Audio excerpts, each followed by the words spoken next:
Please welcome Brian Norris, Senior Vice President, Finance and Investor Relations. Good morning, everybody. Good morning. Thank you so much for joining us for Evolv Technology Investor Day 2026. My name is Brian Norris. I'm the Senior Vice President of Finance and Investor Relations for the company. We are thrilled to have you here, the folks here in the room, as well as the many folks that are joining us online today. Thanks for joining us as we take a deeper look into our business. Very briefly on my background, I've been with the company for 5 years now. I lead the FP&A, Treasury, BI, and IR functions for the company. I have about 30 years of experience working for category-leading technology companies, including several hardware-enabled businesses with recurring revenue models, and you're going to hear a lot about that today. In just a minute, I'm going to go through some safe harbor statement in the use of non-GAAP measures. It's standard, but it's important. Then I'm going to review today's agenda, briefly highlight the speakers of the day, then have a few housekeeping items to review with you. I know this is familiar territory for you. Please bear with me. Today's presentation is going to include forward-looking statements under the Private Securities Litigation Reform Act of 1995. Those statements reflect our current views as of today and are subject to risks and uncertainties that could cause our actual results to differ materially from those that we talk about today. For a discussion of those risks and uncertainties, we would encourage investors to take a look at our SEC filings, including our Form 10-K for the year 2025, as well as our 10-Q for the first quarter of 2026. The forward-looking statements that we make today are current as of June 9th, 2026, and we specifically disclaim any obligation to update those. We're also going to be referring to non-GAAP financial measures today. You're going to easily recognize those by terms such as adjusted gross profit, adjusted gross margin, adjusted operating expenses, adjusted operating income, adjusted EBITDA.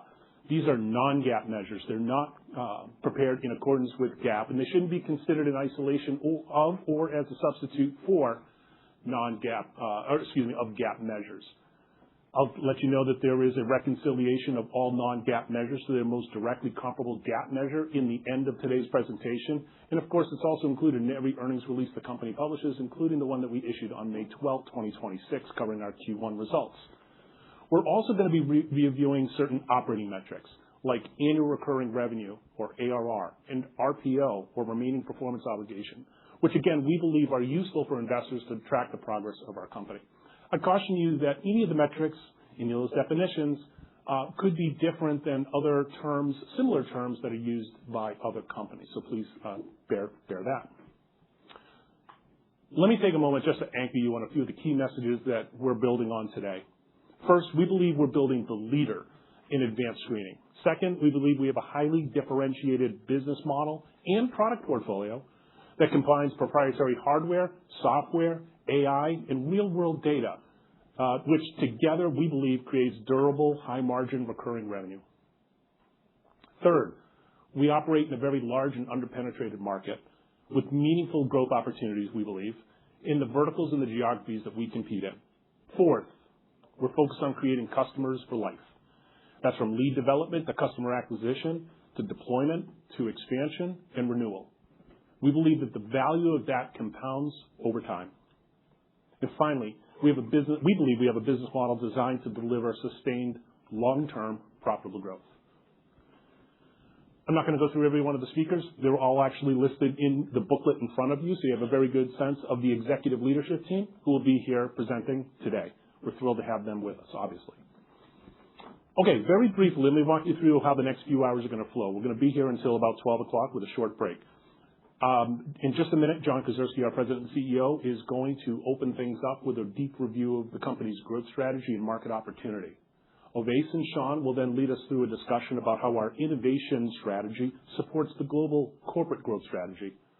Next, Robert and Alex are going to walk us through the market opportunity and how we believe we're best organized to accelerate market adoption.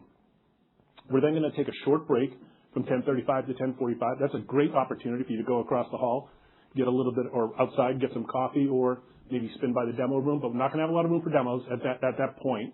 Hopefully you saw them just a few minutes ago. When we come back, Jill Lamond is going to come on stage, and she's going to put the focus on spotlight education. And she's going to take us into that market opportunity, which of course is the largest single market for the company. We're then going to be joined by one of our customers, Regina Lombardo, from the Metropolitan Museum of Art. She is going to be on stage with Anil Chakara for a fireside chat. Then we're going to have Chris Kutzer, our CFO, who's going to walk us through our business model and our financial update. Okay, just a couple of housekeeping things.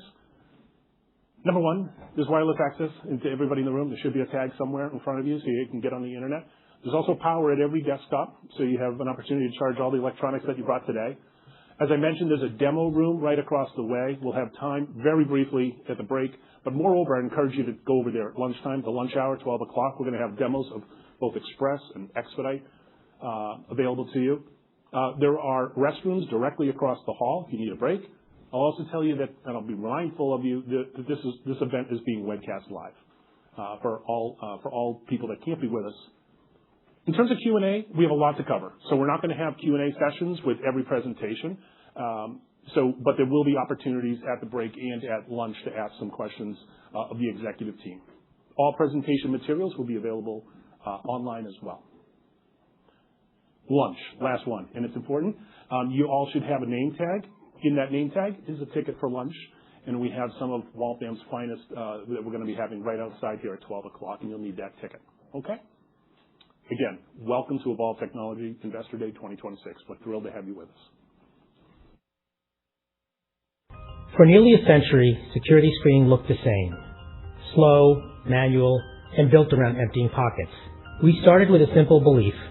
Security doesn't have to feel like security. Any effective solution must balance strong threat detection with the need for people to move at the pace of life. What we've built is more than a product. It's a new category. Advanced weapons detection. Effective screening can now exist beyond airports and courthouses into everyday places. Evolv delivers AI-powered systems that detect real threats in real environments in real time. Our approach is designed to reduce friction and lower false alarm rates, allowing people to move more naturally through entryways. But detecting a threat is only part of the job. In the real world, security teams are moving fast, managing crowds, and making split-second decisions. That requires technology not just to detect a threat, but also to help locate it quickly. That led to our red box detection, a clear visual indicator showing exactly where to focus. No guesswork, just fast, confident action. And because Evolv is a connected platform, every screen generates insights for our customers, helping customers improve operations and plan ahead. We extended that same principle to bag, developing autonomous X-ray bag screening without the need for specialized staff. Together, these solutions are designed to increase throughput and deliver the experience people expect. We continue to innovate, refining form, fit, and function with the goal of making security fade into the background. Our platform combines purpose-built hardware, software, and differentiated AI models. Our technology leadership reflects over a decade of focused investment, bringing together multidisciplinary expertise across the mechanical engineering, hardware, software, and deep capabilities in AI and machine learning. Our solutions screen millions of people every day, and our customers are identifying on average over 500 firearms daily. We've gone from creating a new category to building what we believe can become the standard in security. Raising a simple question: are you screened by Evolv? 60 years ago, there were no seatbelt mandates, no sprinkler systems, no smoke detector requirements. Today, they are often expected. And we believe we're beginning to see a similar shift in security. The total addressable market spans hundreds of thousands of venues, and we expect it to grow. Over a decade in, one thing is clear. The threat is not going away. In fact, it's been evolving and expanding. And over that time, Evolv has done the same. This next decade is focused on scaling growth with a mission that matters, making the world a safer place for people to live, work, learn, and play.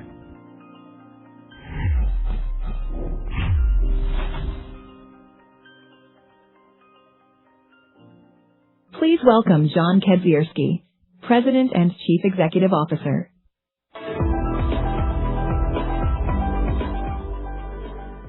Thank you for joining us here at our headquarters in Waltham, Massachusetts for Evolv Investor Day 2026.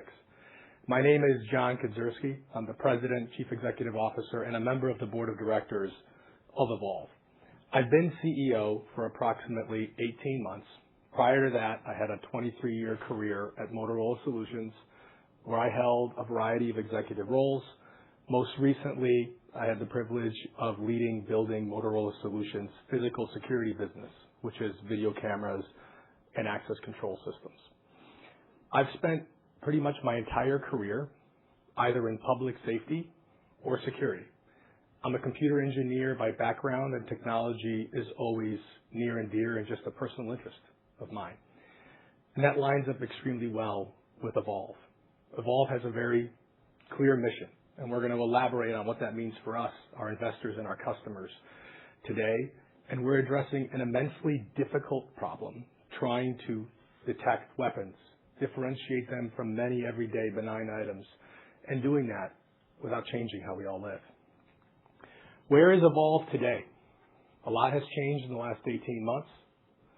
We have over 1,300 customers around the world, but predominantly here in the United States. They have about 9,000 units of ours. Every one of those units generate a subscription, and that recurring revenue base is a key foundation into our growth, the visibility we have into future revenues, and you're going to hear a lot about how we continue to leverage that today. Those subscriptions at the end of Q1 represented over $127 million of annual recurring revenue. And those subscriptions are long-term. Our most typical arrangement is a 4-year contract. And the total remaining performance obligation, that is revenue that is contracted, but we have not yet delivered or recognized, was almost $300 million. Once again, putting an exclamation point on the visibility we have into what the future looks like for us financially. We're here to make the world a safer place. And we'll talk about the origin of the company really briefly. And this mission, to make the world safer for us to live, to work, to learn, to play, is not just lip service. It's in the very DNA of the company. It's why we're able to draw great talent into the organization, really out-hitting our weight. It drives all the decisions that we make. And I'll share a quick story on that, of what that personally means for me. My daughter just graduated high school. She attended a public school in the city of Chicago, a very, very large one. Over 4,000 kids attend there. They use legacy screening technology. So walk-through metal detectors, legacy X-ray with somebody staring at an image, as they go by. But because there's so many students there, they can't screen every day. And when they do screen, they can't screen all the kids. They approximately pick out 1 out of 10, at least that was her estimate when she told me, the story. And even when they do that, with all the best intentions, they can't screen everybody. They get this line outside the door. And why is this line a problem? It's a soft target. It stretches out to a very large intersection that's very close by. It takes 30 minutes to get through that line.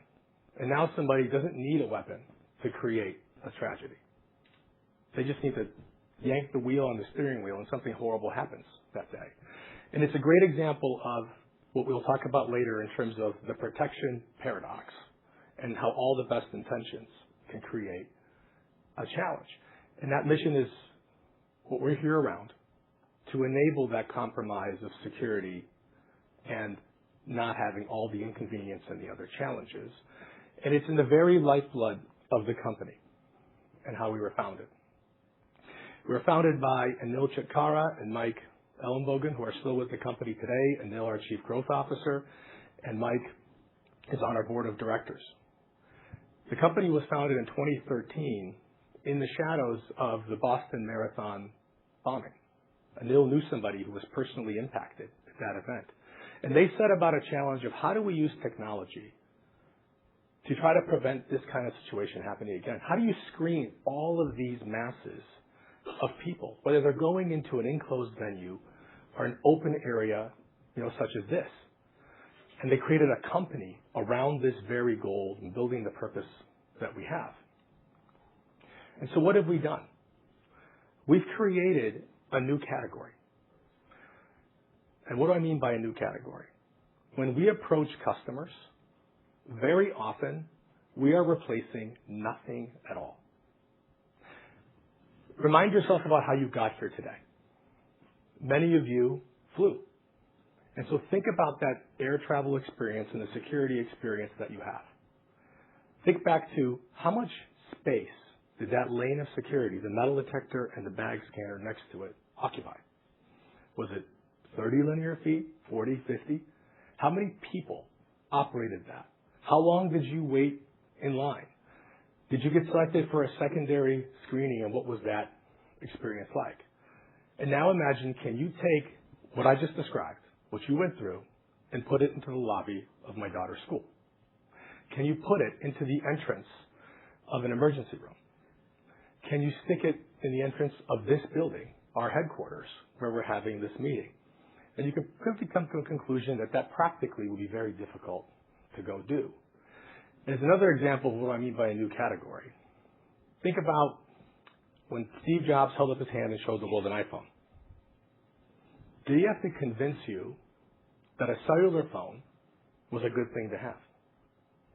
No, BlackBerry, Nokia, Motorola had already all done that. Steve showed you a much better phone. When we're meeting with clients, we're often showing them something they could not do before with the technology that was available. And there are few greenfield opportunities in markets like that.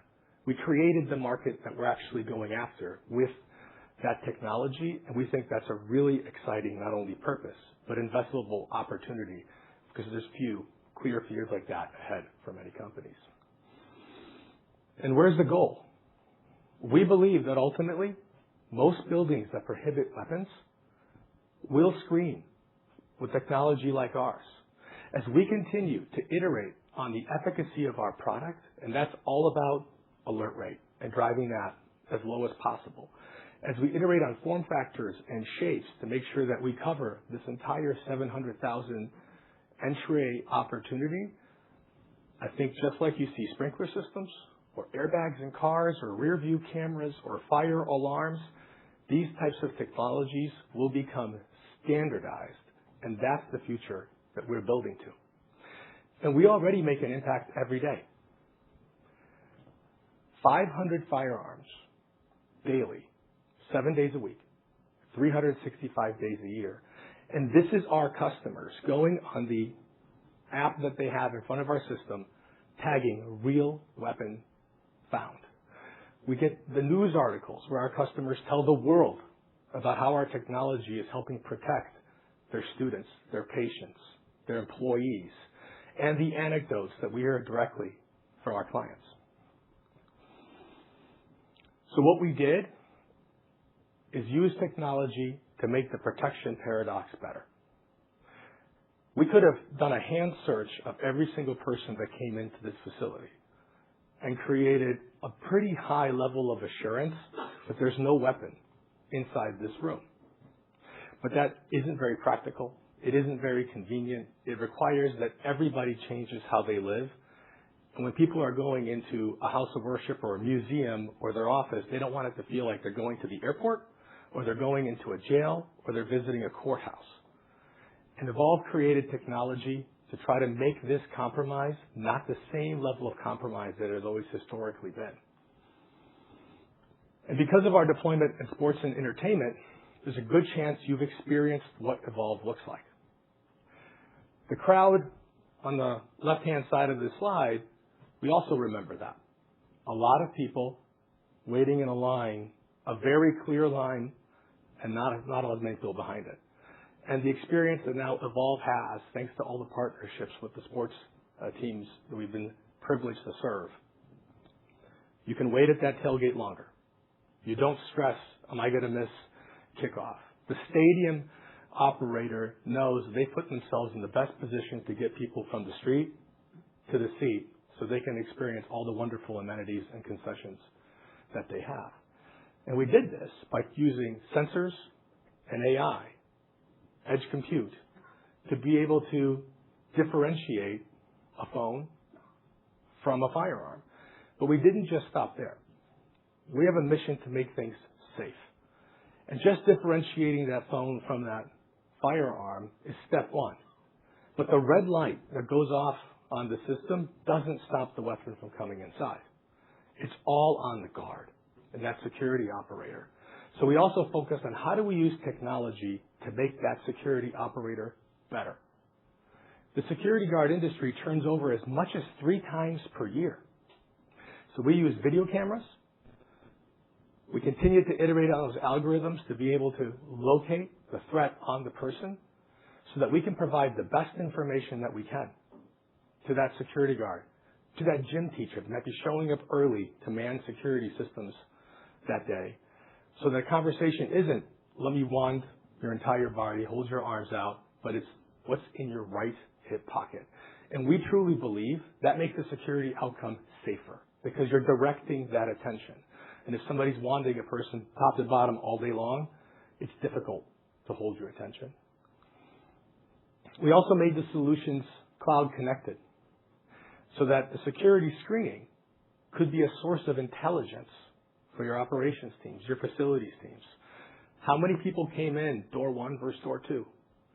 What was their average throughput so I can compare how efficient my teams are? How many people stopped for an alert or a secondary screening? How many real threats, because we find 500 every day, did they find on those individuals? Being able to manage the systems remotely. Software upgrades are pushed into the field. Being able for us to be able to do remote diagnostics for our customers so we can keep uptime as high as possible. Given the ability for our customers to share these alerts, whether it's a mobile app and an image of somebody that might have been caught with a threat, or being able to change the algorithms, which we call sensitivity settings, on the fly based on whatever risk intelligence is being provided. Evolv's first deployments when the company went public were predominantly in sports and entertainment venues. It was also during COVID.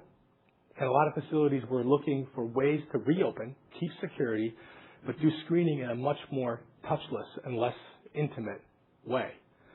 And Evolv had the opportunity to deploy in many of these iconic locations. But the security industry is event-driven. Just like the Boston Marathon bombing triggered Anil and Mike to build a company of how to use technology to enable screening in a totally different way, the pandemic of school shootings continued. That headline is from Uvalde. And Evolv got pulled by customers into schools, into the education market, deploying Express, and now our single largest vertical that we are in. Over 70% of workplace violence incidents occur in the healthcare industry, in hospitals, and inside ERs. And now Evolv is in ERs around the country, do its best to protect the patients and the workers that operate there. About a year ago, we saw a tragic event with a person with a long rifle breaking into a building in Midtown Manhattan. And Evolv is now in industrial workplaces. But every one of these opportunities are different. Customer requirements are slightly different. How they think about their operations is different. The aesthetics that they want for the product is different. And it's always an opportunity to learn. But there's one thing that's common on the requirements that they have, and that is the alert rate. This chart is how we score ourselves internally when we're developing algorithms, evaluating new sensing technologies. It is the rate of false alarms, false positives, to true positives. How often is it real gun versus a false alarm? And our goal is to get to that green dot. Perfect. You always detected a threat, and you never false alarm. Now, that's most likely physically impossible. Nothing's perfect, and we never attest to being so. But that's where we work, and we spend an enormous amount of effort, and you're going to hear about that today to get as close as that goal. Now, why is that important? Remember, we're a brand new category. We're often replacing nothing. It's a green field in front of us. That also means there's nobody to man the door when the system's there. And the lower the alert rate is, it's directly correlated to how much staff you have to deal with the secondary screening, because when the system goes off, whether it's Express on your person or Expedite for your bag, somebody has to check that bag. And so how we think about it, that alert rate and how low you can get it, it's analogous to what we saw inside electric cars, at least what I believe. If you look at the first modern electric cars, the ones that are available today or look similar to them, they were first came in the market 10, 15 years ago. Who bought them? Well, it was tech nerds like me. I'm an early adopter. I like technology, self-driving, all those things, even the first basic versions, and I have one. What did it take for everybody else to buy one? And I believe it was range. When you got rid of the anxiety that I'm going to run out of juice before I get home, and the car started having 300, 400 miles of range per charge, it crossed the chasm for everybody to buy one. That's how we think about alert rate. And as we got into these new verticals, we learned. We learned about challenges. Challenges that, through the laws of physics, affect everybody inside the industry. You can walk through Express with all your belongings. So I'm going to keep picking on my daughter. Her backpack has a school-issued Chromebook. And often those Chromebooks are ruggedized. They have extra metal in them because you don't want the screen to crack, to make it less flexible and all that. She doesn't take notes on a pen and paper. She does it on an iPad. That's in that backpack. You have to have the really cool Stanley water bottle in there. Another big chunk of metal, right? And, I mean, there's no chance that you can miss a post on Instagram and Snap. So you got to have charging for cables and potentially a spare battery in that bag, too. That is a whole lot of metal, a whole lot of electronics, and we're looking for the proverbial needle in a haystack to find a weapon or a gun inside that bag. And so we take safety in our mission very serious. If we're not sure, we're going to alert. And so the result, if you walk through with all that stuff, that alert rate that might be single digits or low double digits in a stadium, so 90% plus of people are clearing, now that might be 75% clear rate, and you're stopping 25% of the people. So we worked on this. We worked on it with our customers, and there was a simple solution that you see here that is done by a lot of our clients, which is take the laptop out of the bag. Pretty simple. You see people getting in really quick, and that alert rate and that clear rate, goes up. But we're a tech company. We created this category, and we wanted to do better than this, and we did. We launched Evolv Expedite about a year ago now. The first commercially accepted units went out in January or so of last year, Q1, and it completely changed the experience. We applied the same thinking to creating Expedite that we did to Express. Use AI to make discrimination decisions between threat and benign object. And you notice on Expedite, there's no screen. There's no place to review an image. That's important for more things than speed and convenience. To operate a traditional X-ray machine, you need a trained X-ray operator, because an X-ray image doesn't look like a regular image. And we're back to that staffing challenge. By using AI, we eliminated having to have a trained person, like the equivalent of the radiologist at your doctor's office. AI can also make decisions, called inference, really fast. How fast? Fast enough that the belt does not stop unless a threat is detected. It's doing the inference in real time at belt speed. And continue to focus on staff. Show the alerts from Expedite in the same place you show them for Express to try to minimize staff burden. And that enables an experience like this. People are walking into a facility. They're dropping their bag. Ooh, yeah. And you notice they never have to stop unless a threat is detected. It's continuous. You don't break stride. And we believe there's nothing else like this on the marketplace that we're aware of that offers this kind of throughput, this kind of clear rate, meaning stopping the minimum number of people. And we will continuously work on how we innovate the products, form factors, algorithms to make this experience better and better, driving it to be as close to invisible as we can. When I got here 18 months ago, there were some very well-publicized challenges around Evolv. We worked incredibly hard to fix those. I learned a lot about the culture of this company during that process. When we filed our restated financials in the end of April of 2025, it was 10 quarters of financials that we filed. So the equivalent of 10 Qs. Over 2.5 years, so 3 Ks. And think about how long a public company typically takes to file after the end of a quarter. And imagine that you did that 10 times. This team completed that in 5 months. And you don't do that unless you care. You don't do that unless you're willing to sacrifice times in the weekend, times with your family, vacations, being willing to do a check-in 7 days a week, because that's what we did. And I underestimated what kind of a tailwind it is to an organization to have a purpose and to have a mission. So on top of building a foundation for the company for the future, making sure we have the right balance sheet, proving to our investors, to our customers, that we can make positive adjusted EBITDA, that we can generate cash last year, we focused on our team and updated our values to double down on that core strength of high performance and innovation driven by the tailwind of a mission that matters and that you can get behind. We updated the leadership team as well.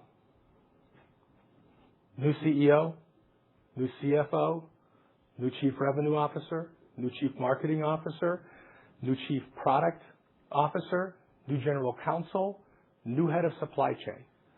People who have been there, done that, seen what good looks like, with the right experiences and background to augment a Chief of Engineering that built this product from the ground up and brought it into this market, to augment our Head of HR, Liza, who created and fostered that culture inside the company that we talked about.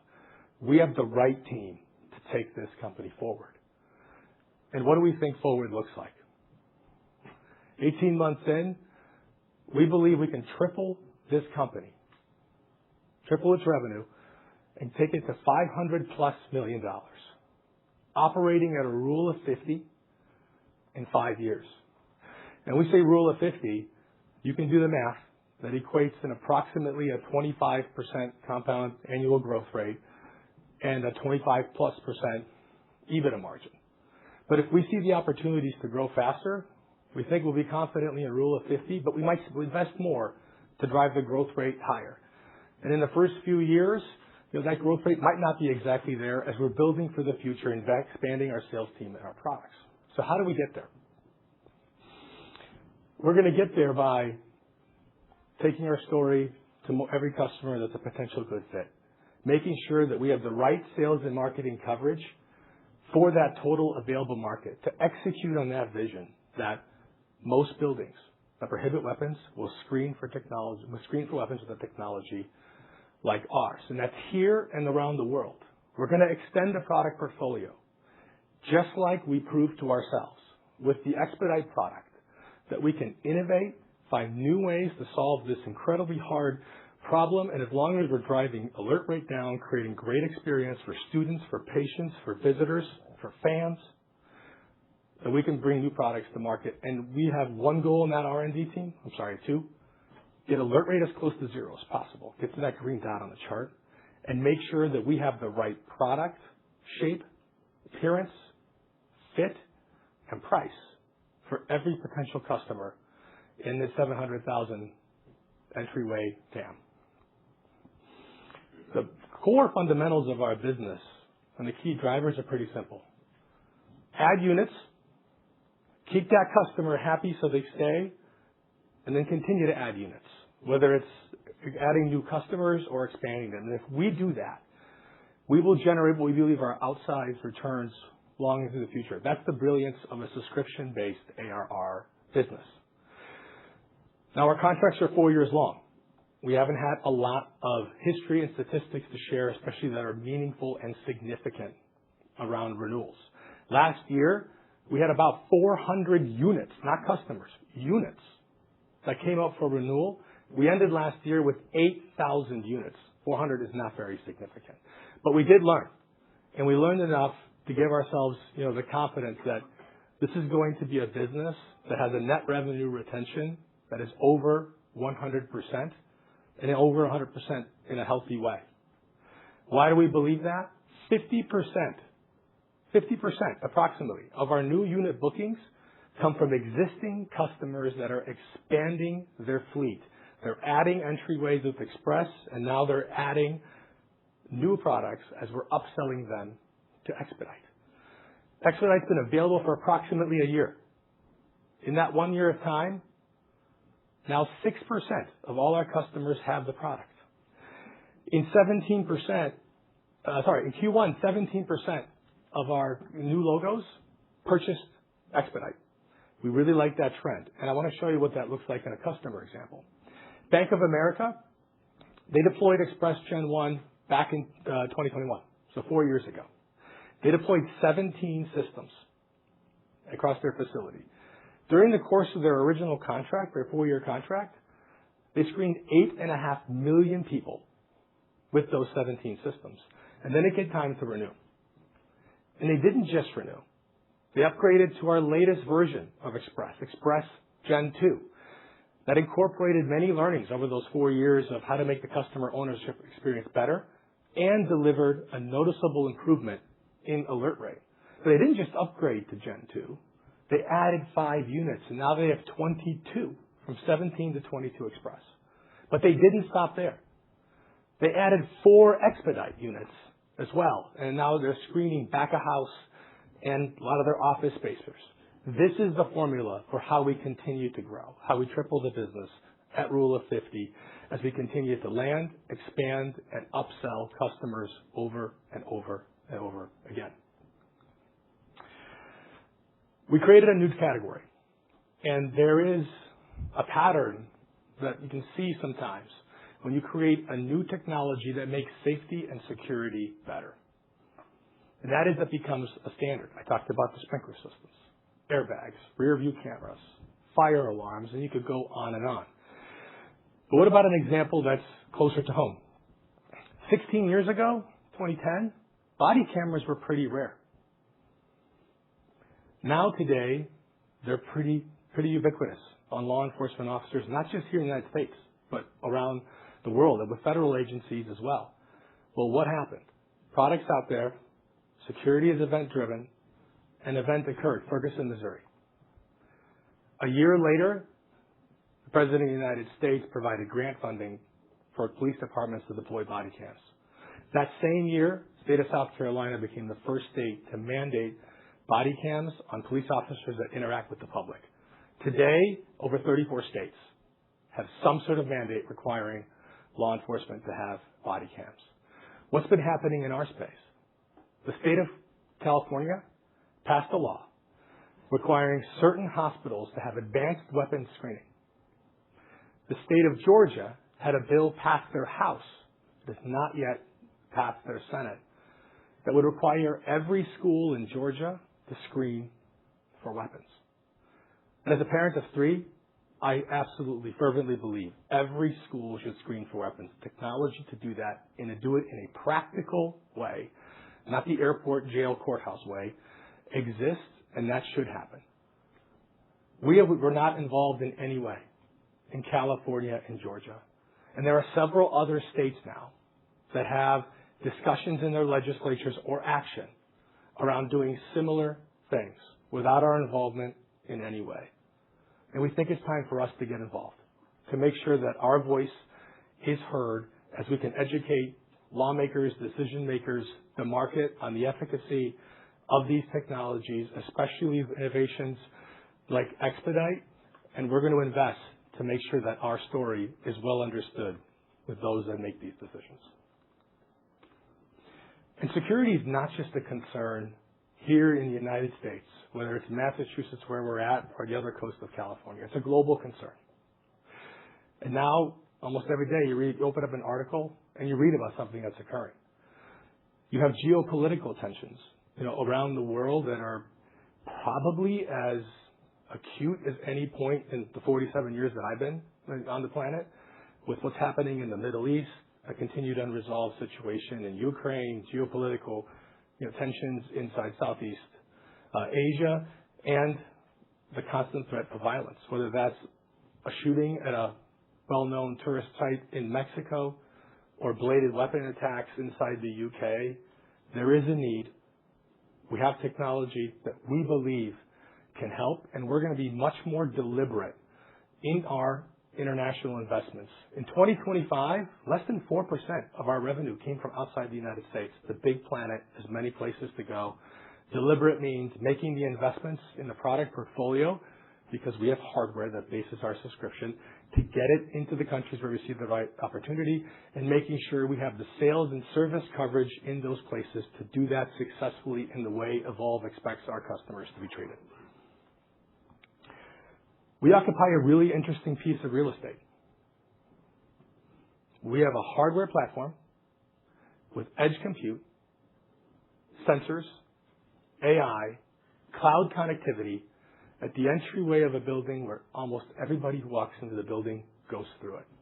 There's a lot of interesting things that happen around that point of real estate, whether that's ticketing or credentialing, or access control, or visitor management, or it's the video that's most often viewed, at least in the security operations centers that I've been to, around the entrances.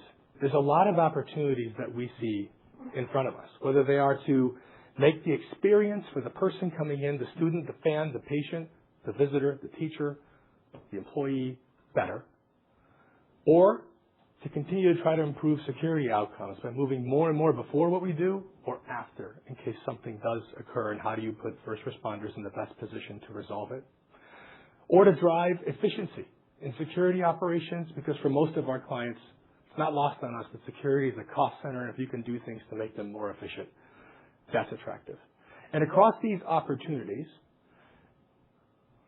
we'll look at a decision criteria of, do we partner and leverage our open APIs and integration ecosystem? Do we build something organically? Or if something really makes sense and is a great opportunity, that we make an acquisition to accelerate growing this portfolio. But I want to be clear, the biggest opportunity we see and the highest return on invested capital is to get into those 700,000 entryways to make sure we have the right product, the right sales coverage, the right service, and the right structure to go do so. And that's how we get to tripling the business, rule of 50 in 5 years. Continue to innovate on lowering alarm rates, the range of this industry, have the right sales coverage, continue to make sure that we keep customers happy, we land them, renew them, expand them, make sure that we have the right products, and continue to grow our successful introduction of new products like we did with Expedite, with new variations of those, so that we have something for all the customers that we think we can help.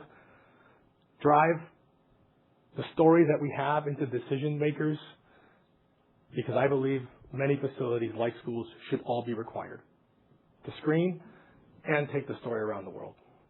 And as you sit there to the rest of today and listen to the rest of the team, I want you to ask yourself, do you believe in our vision? Do you believe that just like there are sprinkler systems inside this building, one day buildings that prohibit weapons will all screen? They will all screen for weapons at the door.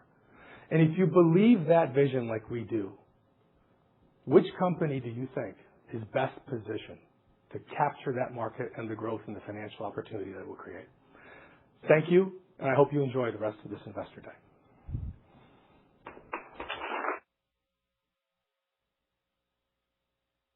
Please welcome Ovais Hassan, Chief of Engineering.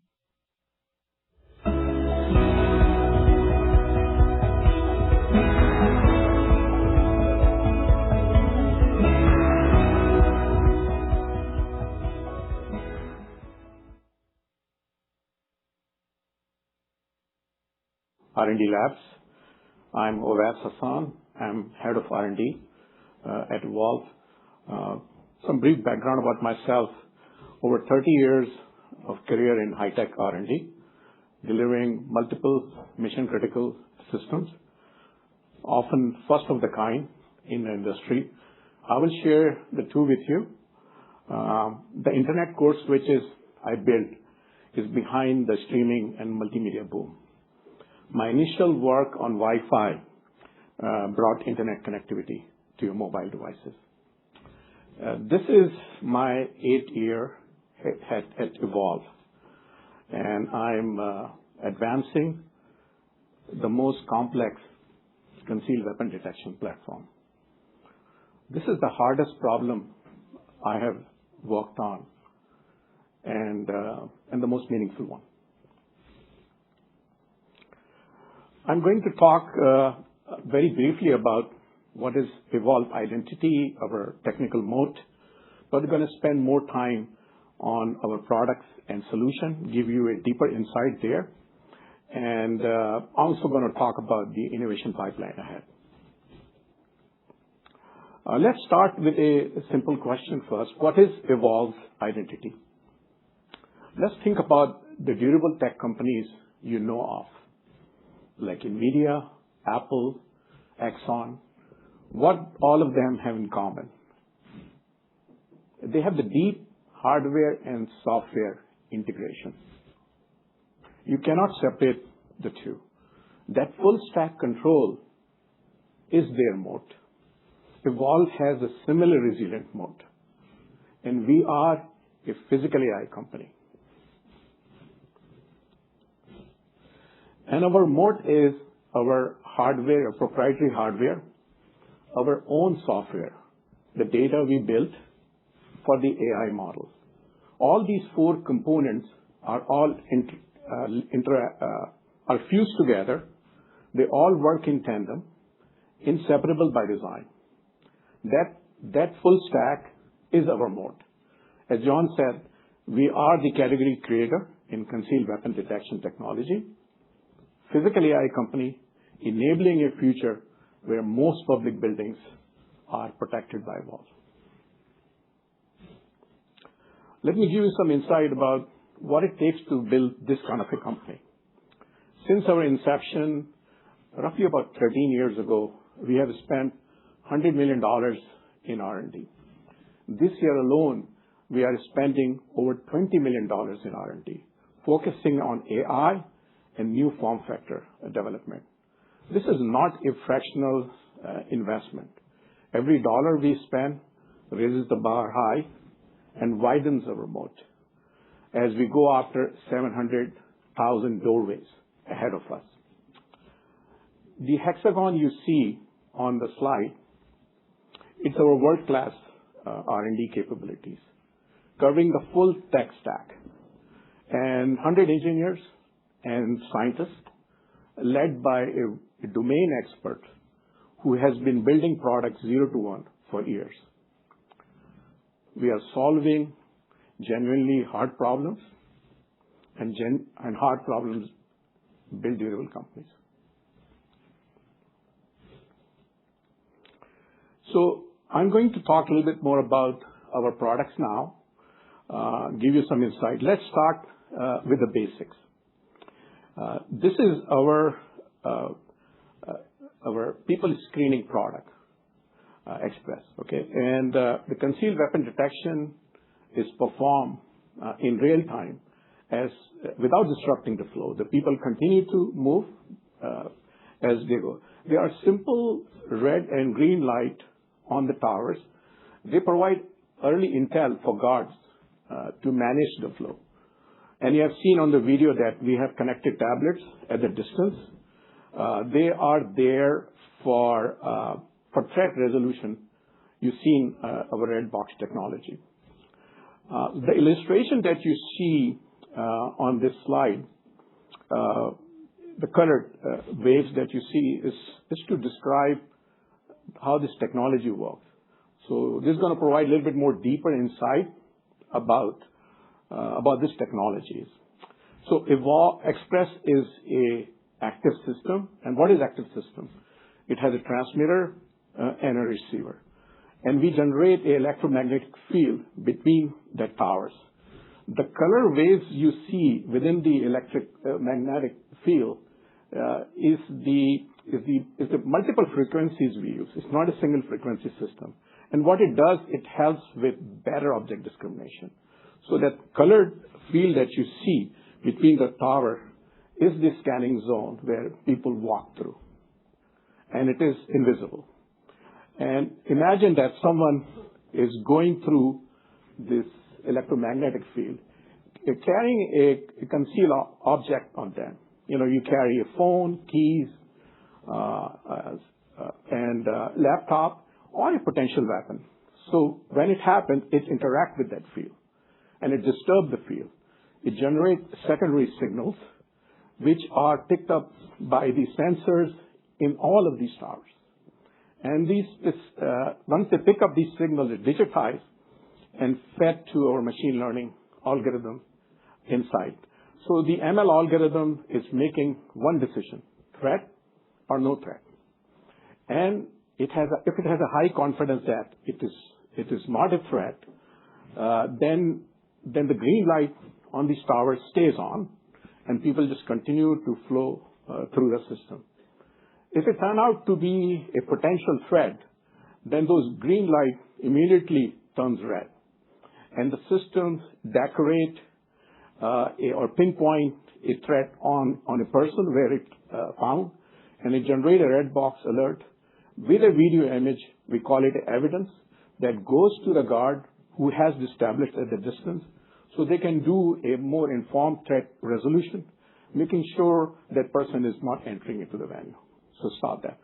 So all of these decisions are happening in real time, in a quarter of a second.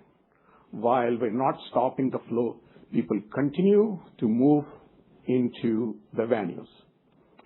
The operations sound incredibly simple by design, but there is a lot of complex technology underneath. We have worked extremely hard to even make it work in a controlled lab environment. And then we have to deal with making it work in a real operating environment, dealing with many different environmental conditions, windy conditions, rain, snow, sleet, Arizona sun loading, even interferences or noise that you see in venues from HVAC equipment, power lines, outdoor fast-moving trains, all of it, every one of them, every single day across our large fleet.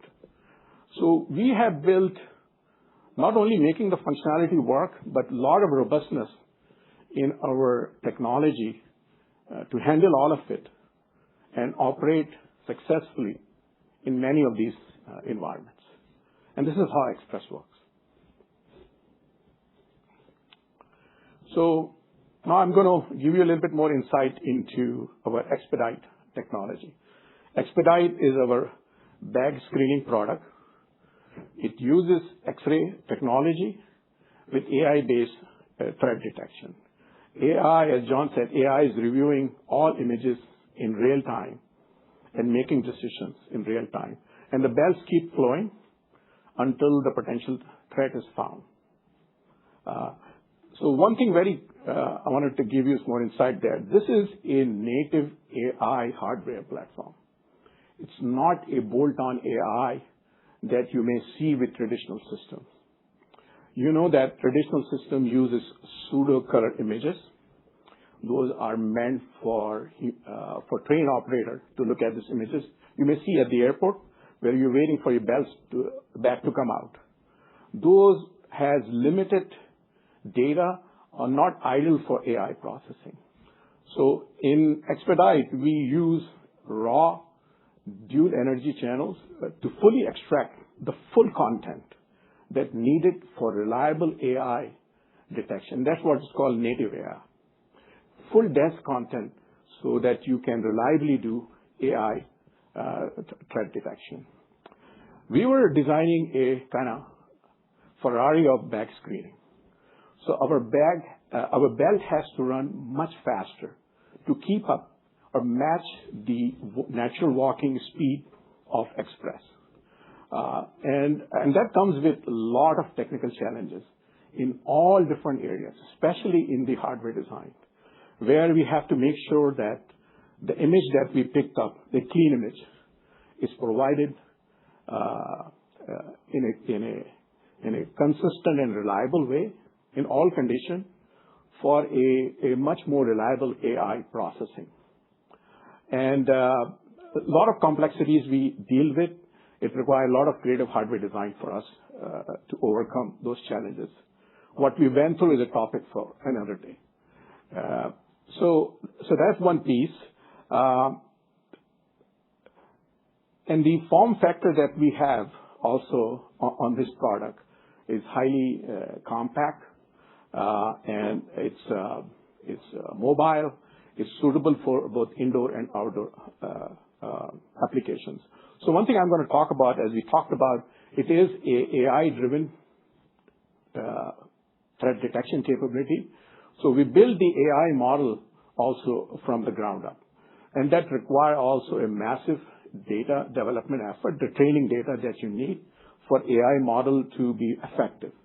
And the training data from the ground up, synthesis data, ground truth data, field data, all of this is being used to train our AI model, a proprietary AI model, edge inference running on the Expedite GPU. So all in all, we build this product from ground up, roughly in about 14 months from the start, 0 to 1. The combination of the speed, the AI-based threat detection capability that we have, the bag localization that you see on the screen here, and this compact and mobile form factor, we believe this combination is unique to Expedite product. So we talked about that we built Expedite to match the speed of Express. They work great together by design. And the result is a high-performing integrated checkpoint solution that you see. So one of the innovations that we did outside of hardware is the integrated tablet capability that we built in network behind these two products that bring bag alerts and people alert on a same tablet. And that really helps in terms of a unified view, create less stress on the guard. So some of the benchmark that you see, a case study, data from 5 schools showing high 90s clear rate, unprecedented. And this is meant for high throughput environment. We believe that the 2% alert rate that you see for this bundled solution is best in class in the industry. I did talk about the hardware. Now I'm going to talk about the cloud platform behind our fleet. We have all ground units, Expedite and Express. They all connected through a LTE broadband network, fast and fat pipes. They're all managed through our AWS, hosted on AWS, and our cloud is a fleet management and a data platform. So a couple of operations I'm going to point out. All the ground units, Express and Expedite, they all connected to our cloud. They are providing real-time information about what's happening on these units, the alert rate, the visitor counts, and those are all appearing on the Venue Insight on a live dashboard that customers can see what is the Venue performance there. If the threats are detected by the ground units, those are also pushed out to the cloud, and it's steered out to the subscribers whenever the threat is detected, and also to our ecosystem partners using Open API. On Open API side, we cover all commonly protocols to connect with the partners, partner devices. The whole operational is bidirectional. When I say bidirectional, there's a fleet management capabilities there that we push software over the air to the ground units. And also it provides capability to our partner ecosystem who are connected through Open API. If they have say example, a brandished gun alert, it also comes through their device, through our network, all the way down to the tablets on the ground. So the tablet I talked about showing bag alerts and people alert, it can have a brandished gun alert. on that. So that infrastructure that we built, we can use it for threat intelligence and other things, integrating things. So we built this also from the ground up, the cloud platform, end-to-end networking, and DevOps infrastructure, all these pieces. So this gives you some insight into our qualification process. This is a glimpse of a weapon arsenal we use to qualify the product. The three different key areas I'm describing here: guns from micro compact to long rifles, bladed weapons like knives, and also improvised devices such as pressure cooker bombs and pipe bombs. And this is what gives us and our customer confidence into Evolv product. We do also very, very rigorous qualification testing.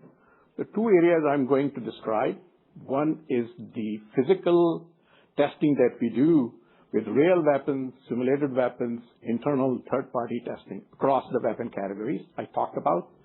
We also built our own custom test platform that launched suites of functional tests in all areas of functionality: detection, regression, injected alerts, stress testing, performance testing. So two metrics I will share with you. On that platform today, we have 9,000 plus test cases that runs on our live hardware. Last year alone, we ran a longevity test launched through that platform, all suite of tests that we support over the catalog of capabilities we support.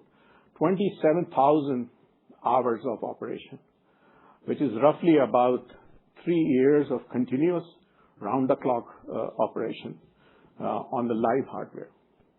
We do this because we are deeply committed to our mission, and we're doing our part ensuring that we provide high quality to our customers.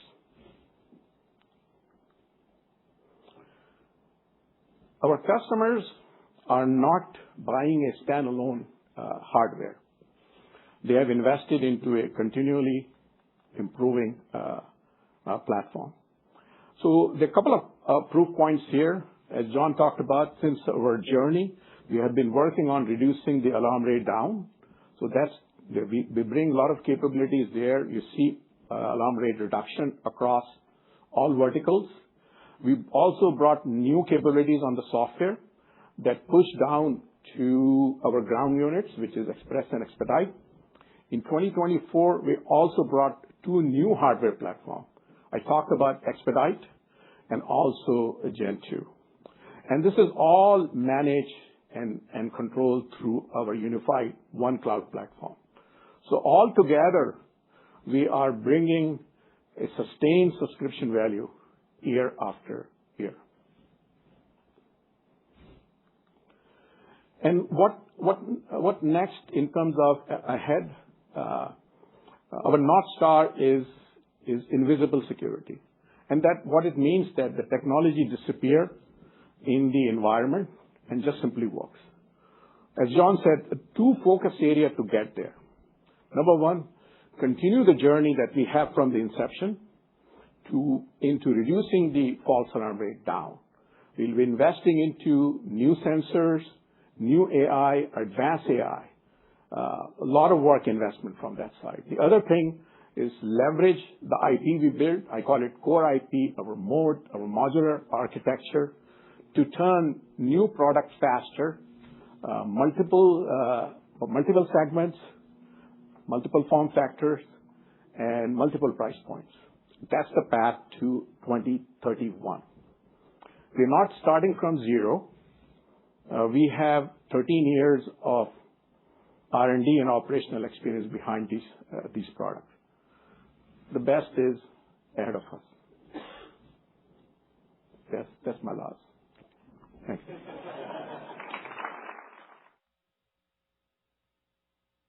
Please welcome Sean Ma, Vice President, Machine Learning and Sensors. My name is Sean Ma. I'm the VP of AI, Machine Learning, and Sensors. I joined Evolv in December 2025. Prior to Evolv, I spent 20+ years developing AI/ML algorithms and products from 0 to 1 and from 1 to N and scale to global markets. Today, I'm excited to introduce our AI/ML team as well as explain how we build AI/ML capabilities at Evolv. I'll start talking about our people, which I believe is one of the most important assets of the company and also the driving force for innovation. Like always said, over the past decade, we've built a world-class R&D team with 100+ engineers and scientists, out of which 15 are in the core AI/ML. Those are people with PhDs and masters from top universities. They are domain experts with deep knowledge in physics, sensors, AI, and machine learning. They also have many years experience building and scaling physical AI products in industry-leading companies. In just last 12 months alone, we have added 10 more new team members into our team. Next, I'm going to introduce our AI flywheel, which is the engine to drive innovation and keep driving Evolv, an industry leader in threat detection. The flywheel starts with the top, where the sensors start. Like always said, we carefully select sensors that sense threats, and those are sensors like magnetic sensors, X-ray sensors, cameras, and other modalities. And those sensors will be giving us raw sensor signal that contain useful information and also sometimes contain the real-world challenges like interference, noises. And we feed those sensor data into our data factory, where we carefully curate, examine, and label and clean and make sure the sensor data becoming a training data with high quality. And the training data is fed into our AI Center of Excellence, where we do a lot of hard work, like hard example mining, feature engineering, solve real-world problems, as well as building AI/ML models. And once those new models are built, we deploy them back into our fleet and working together with our real-time hardware and software and making our sensing smarter. And a smarter sensing will drive more customers to use our sensors, and that actually feed back more sensor data to us. This is really hard to build, but we already built it and put in operation and going through multiple iterations.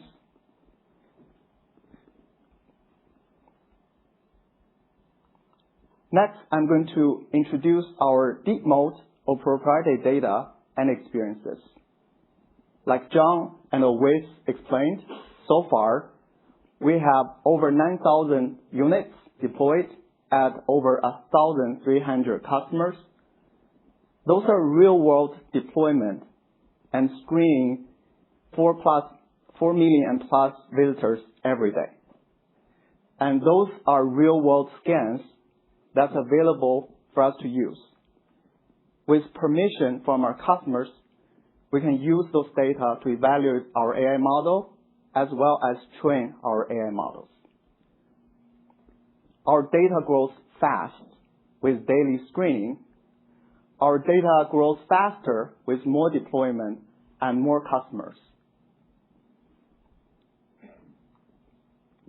Next, I'm going to explain how we build the AI system and our AI models. It starts with the connected fleets that Owais has mentioned. The fleets will send back data and learnings and feedbacks into our centralized AI learning system, where we build the models, and also the model is built to improve over time. And when the model is validated to improve and be better than the last one, we will deploy those models back into our fleet, and those will make our fleet smarter. We use human-validated data, and we also use human to validate our model improvement. This is critical because we're building a mission-critical product. We want to make sure the data and the model improvement are validated by human. So I've been talking about our AI flywheel, also what we're building as a scalable AI system. I'm going to give a little bit preview of what we think the near-term future would be. And of course, these are not the full list, and it's subject to change because the AI world is evolving really fast, and we will adjust our plan accordingly. And those are all hard problems to solve. At the center, we're going to build Evolv's foundation models. What is a foundation model? GPT, built by OpenAI, is a foundation model that understands text and language well. What we're building at Evolv is a foundation model that understands threat detection, especially concealed weapon detection well. These two models are different.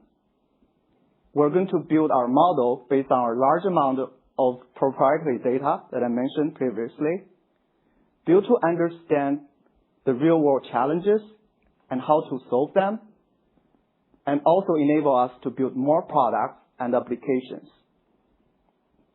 This is extremely hard.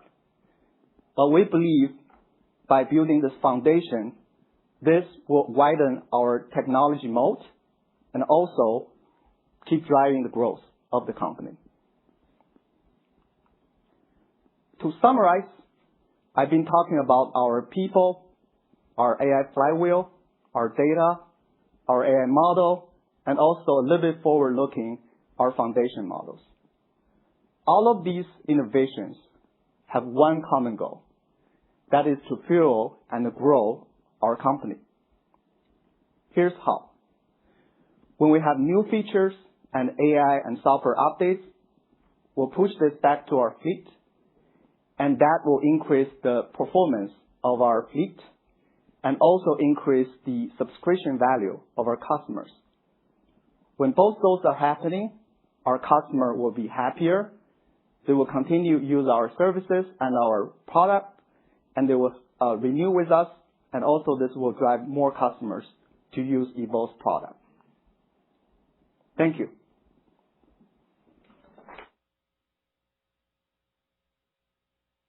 Please welcome Robert Marshall, Chief Revenue Officer. Good morning. So I'm Robert Marshall. I'm the Chief Revenue Officer for Evolv Technology. I've joined the company in March of 25. I have experience in international, enterprise, state and local government, and the U.S. federal government space. I currently lead Evolv's go-to-market strategy and execution with clear accountability to new customer acquisition, retention, and execution, with a focus to drive consistency, predictability, and operating discipline. So today I'm going to cover how we're organized for accelerated adoption of our products and services across our customer base. We're going to talk about our service model and how we leverage that, which is a differentiator for Evolv, to ensure that our customers renew, upgrade, and expand our products like Expedite and any new products that we may come out with in the future. And then we're going to talk about how we're investing in growth and building out our sales teams. So this is a look at our go-to-market model, if you will. We have a channel and a direct sales force. The channel team is focused on some of the mid-market, reach, some integration leverage, as well as contract vehicles. And then we have a direct sales team that are focused on our top-tier customers and our top target accounts. We have a vertical market team as well. They're dedicated across all of our major verticals: education, healthcare, professional sports, and the industrial workplace. This team is a group of individuals, and you're going to hear from Jill Lamont in a few minutes, that have grown up in that space. They were professionals in these verticals, and when they talk to customers, they lead with domain expertise, and it's not just another salesperson in giving a product pitch. So we're very excited about the investments we've made to cover those key verticals. We have a geographic focus as well. We're focused primarily in the U.S. right now. About 95% of our sales team is in the U.S., but we see a great opportunity in the international space.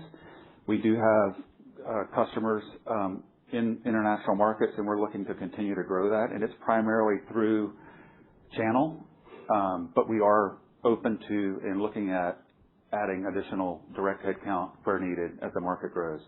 And then our customer enablement team.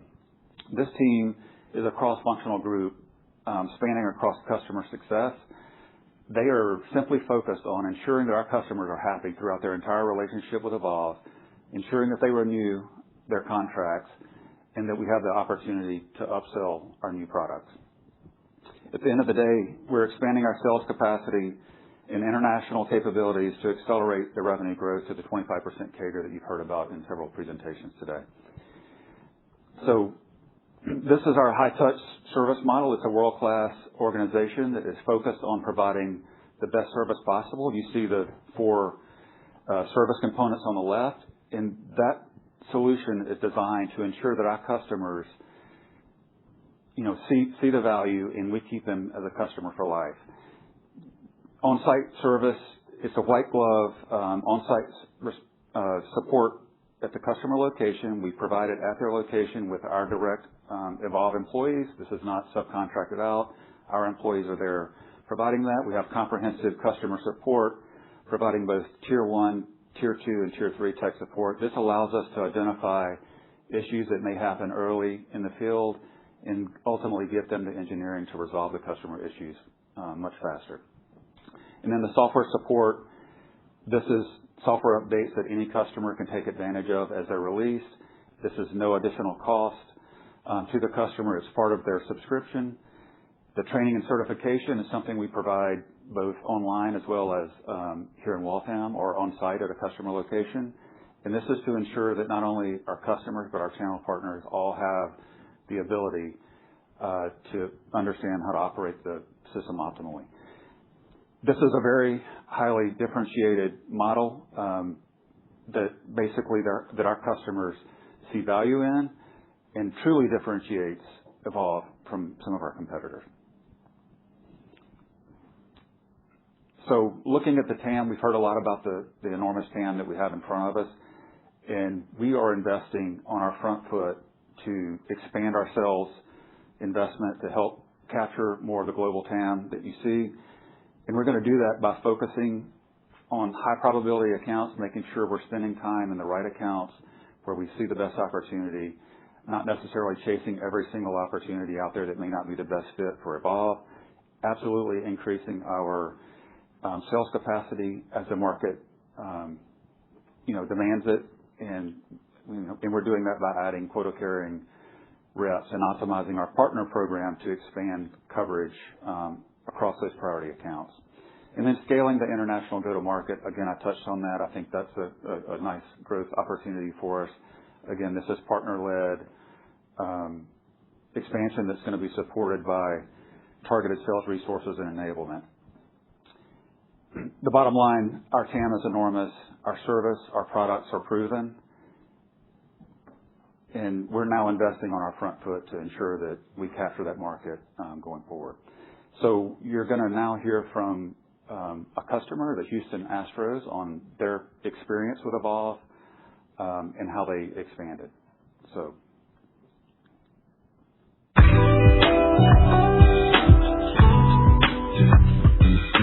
My name is Marcel Braithwaite. I'm the Senior Vice President of Business Operations with the Houston Astros. Evolv has been a great partner from the day one. The ability to create a seamless entry into the building where it is almost invisible that they've walked through security is fantastic. People want to come and create family memories that will last a lifetime, but they want to be here in a way that is safe and seamless. Starting with their first generation technology, we knew that this was a partner for a very long time, and their innovation has been really strong. They're leaning into new technology with AI, and the fan experience is crucial to what we're looking for in enhancing our fan experience across the ballpark. The reason we picked Evolv Express second generation is because the first generation did so well for us in the fan experience. The partnership with Evolv was great too, as they brought their next technology to us in Expedite, looking at the X-ray process of the bags. We chose to use Expedite in 2 locations specifically that are most difficult in our building. One is our media entrance, where a ton of bags come through from the media. That's been a place where it's been really helpful to quickly allow these professionals in the building and allow their equipment undisturbed and yet look for the threats. Adding Expedite, I think, has increased our throughput. The analytics of the AI in assessing what's inside the bags has allowed us to expand upon prohibited items and or reduce the amount of bags that we have to double check. My favorite part about using Evolv Expedite is its design and its simplicity. I really use the phrase sometimes that it's Marcel-proof. If I can use it, anybody can use it. This device is phenomenal. It is really one that we've embraced and we are grateful to have in our building. We've had 0 downtime with the technology since we've had it. The response time for Evolv in regards to the partnership that we have in maintaining it and learning from the things that happen in our environment is really the reason why we continue to lean into this technology and this partner.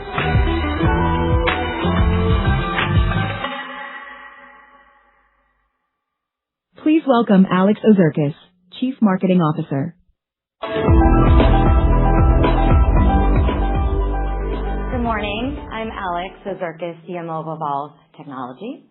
I've spent over 2 decades driving demand and brand adoption across many different industries, and I joined Evolv in 2022. I'm pleased to be here along with my colleague Robert Marshall to talk about the strength of our go-to-market motion and specifically how marketing at Evolv drives growth. I'm going to talk about the market opportunity in front of us, why customers invest in weapons detection in general, and why they choose Evolv. Let me first set the stage by talking about what we believe drives the decision to invest in weapons detection. It could be one scenario is a violent event takes place at a venue, or even the threat of violence. This creates an immediate need to act.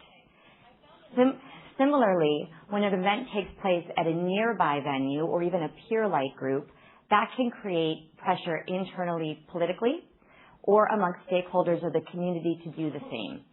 Both of these scenarios tend to open deals.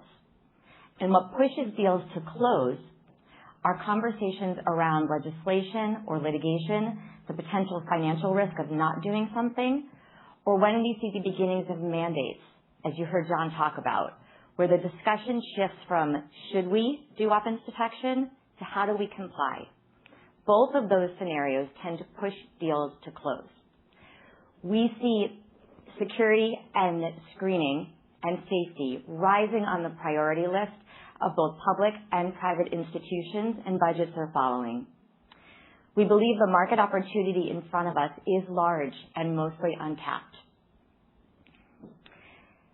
These are the 4 verticals where we see AI weapons detection hitting the hardest.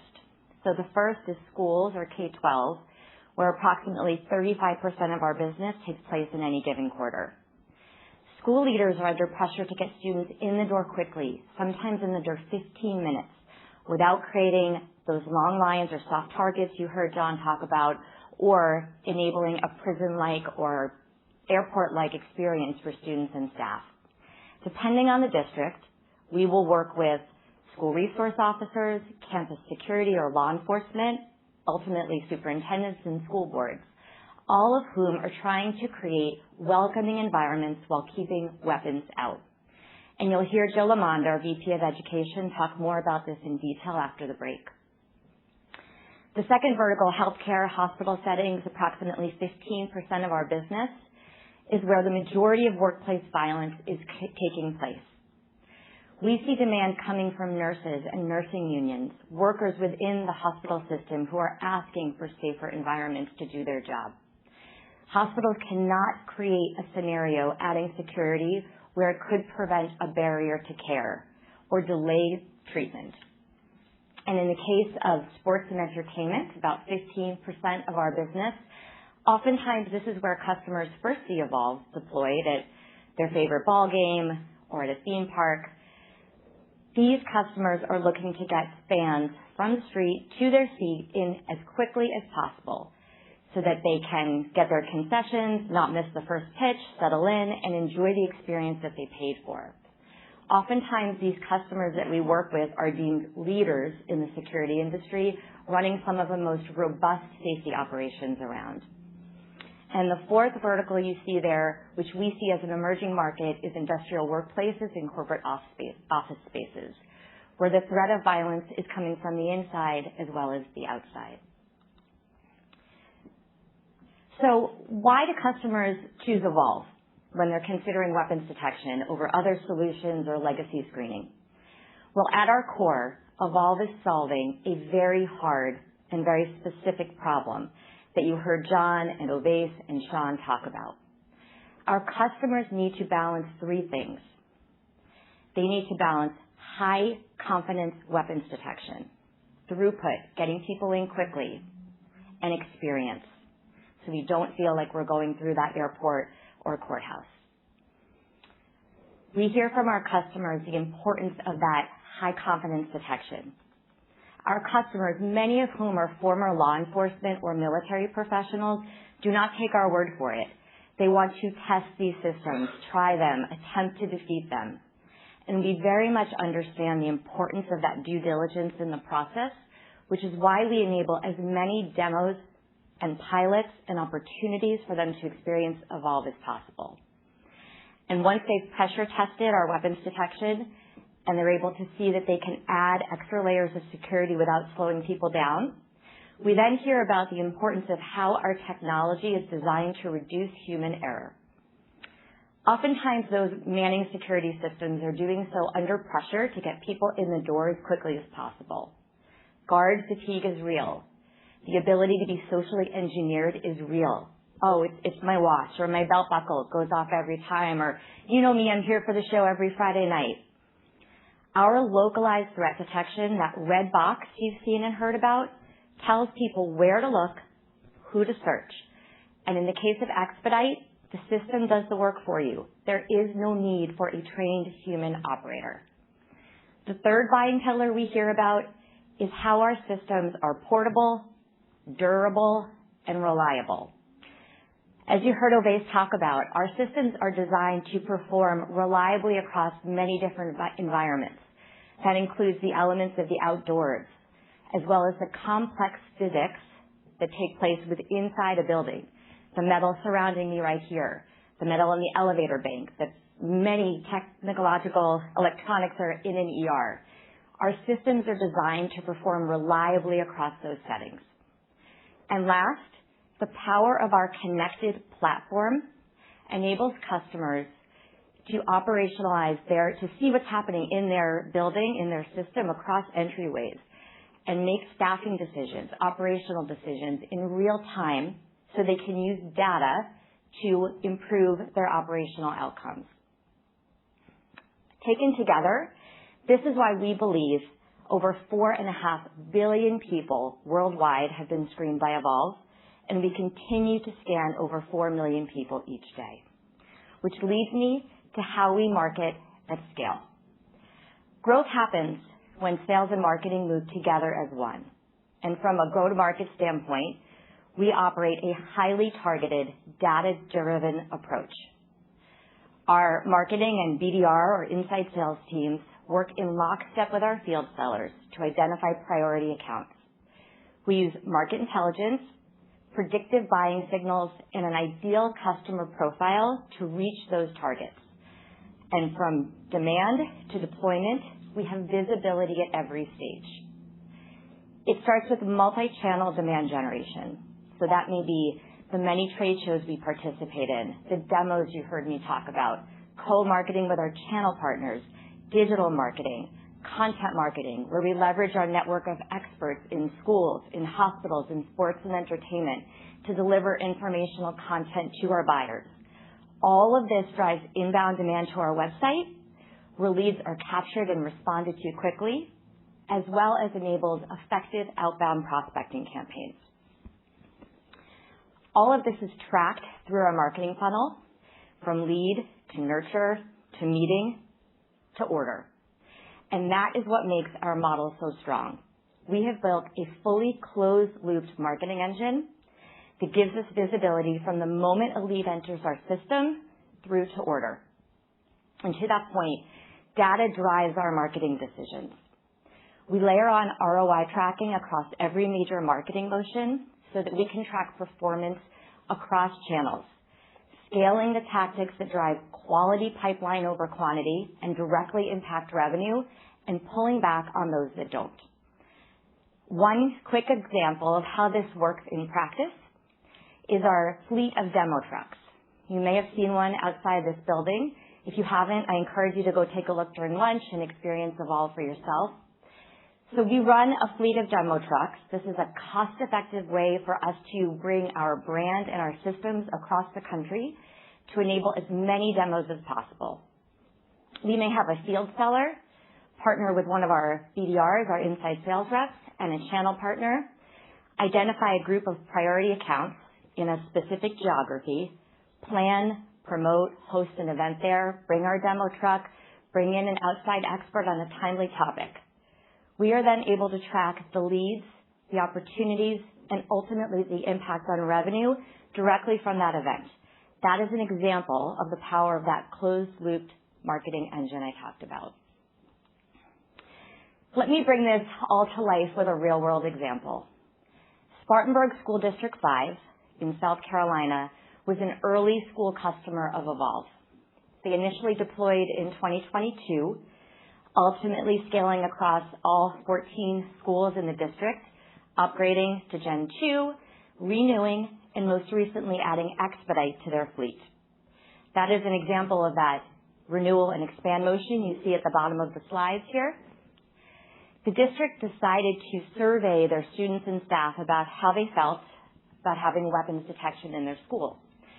And the results are what we believe is illustrative of the power of a leading indicator of long-term adoption of new technology, specifically technology that had never been screened or used in a school setting like this before for Spartanburg. Nearly 95% of respondents said Evolv was easy to use, easy to navigate. Over 92% said they felt either neutral or positive about having weapons detection in their school, and over half said they felt safer with Evolv in the building.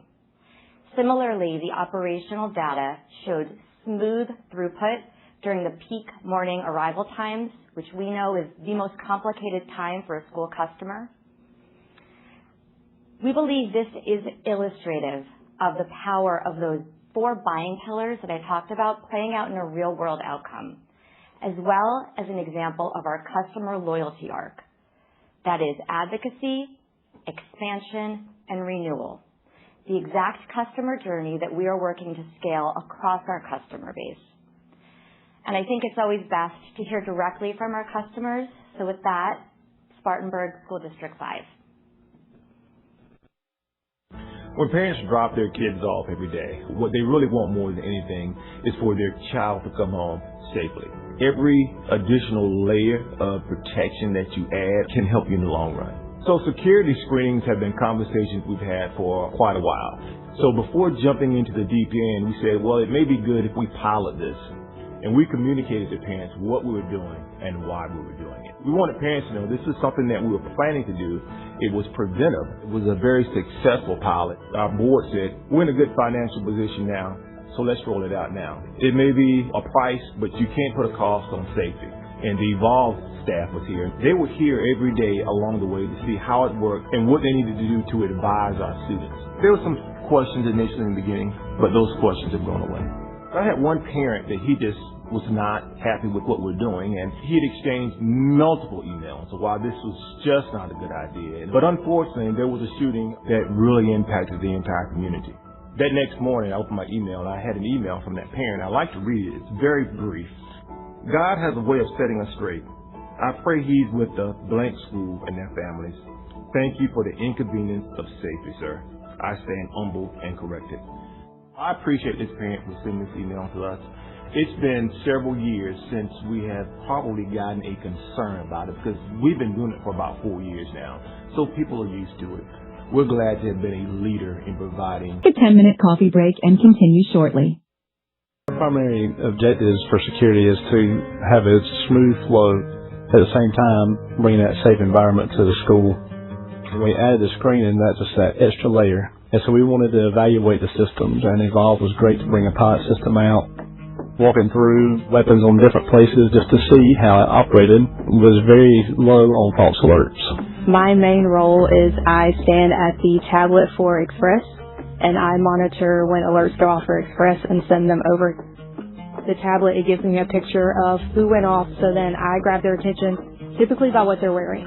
The tablet will put a red square, and so it gives us a better idea of what we're looking for. Not only did it alert when there was a potential weapon, but help narrow down to where that weapon was. When Express was introduced, I'd say at first it was definitely a process. Students didn't know what to take out of their bags when they beeped. They didn't know it was beeping. Once they got a few tries in, it definitely got a smoother process along. And then once Expedite was introduced, I think it was just fairly simple. Very positive because we're not having to take our laptops and play reminders out anymore. It's such a faster process in the morning, and we just take our backpacks off, send it through the machine, and then head away to class. Another benefit of having Expedite and Express is separating the bag from the person actually walking through. And that way the bag alerts, then the security officer or staff member can take control of that bag. If a bag goes off for Expedite, the machine will stop and it turns red. And so then we have a colleague of mine grab the bag and take it to our security officer so he can check it. Another feature that we like is the tablet showing both the Expedite and Express system all in one screen. The security folks can have one tablet that they're working off of and see everything in one place. I think it is a very organized routine because we've been taught that expectation is of what is supposed to happen down there, and if your bag goes off, you move to the side and they check it, and if it's not, you keep going on your way to class and you don't hold up the line. So I think it is a very organized process because we have been taught the expectation of what is to be done when we go through. It's a very low level of feedback that we've had from students that say they don't like it. We've had an overwhelming response of them either being neutral or actually liking having the system in place. Not having a screening process is just leaving that unknown out there. You don't know if something's coming into school or not. When we added the screening, that's just that extra layer of safety that helps feel safe to come to school.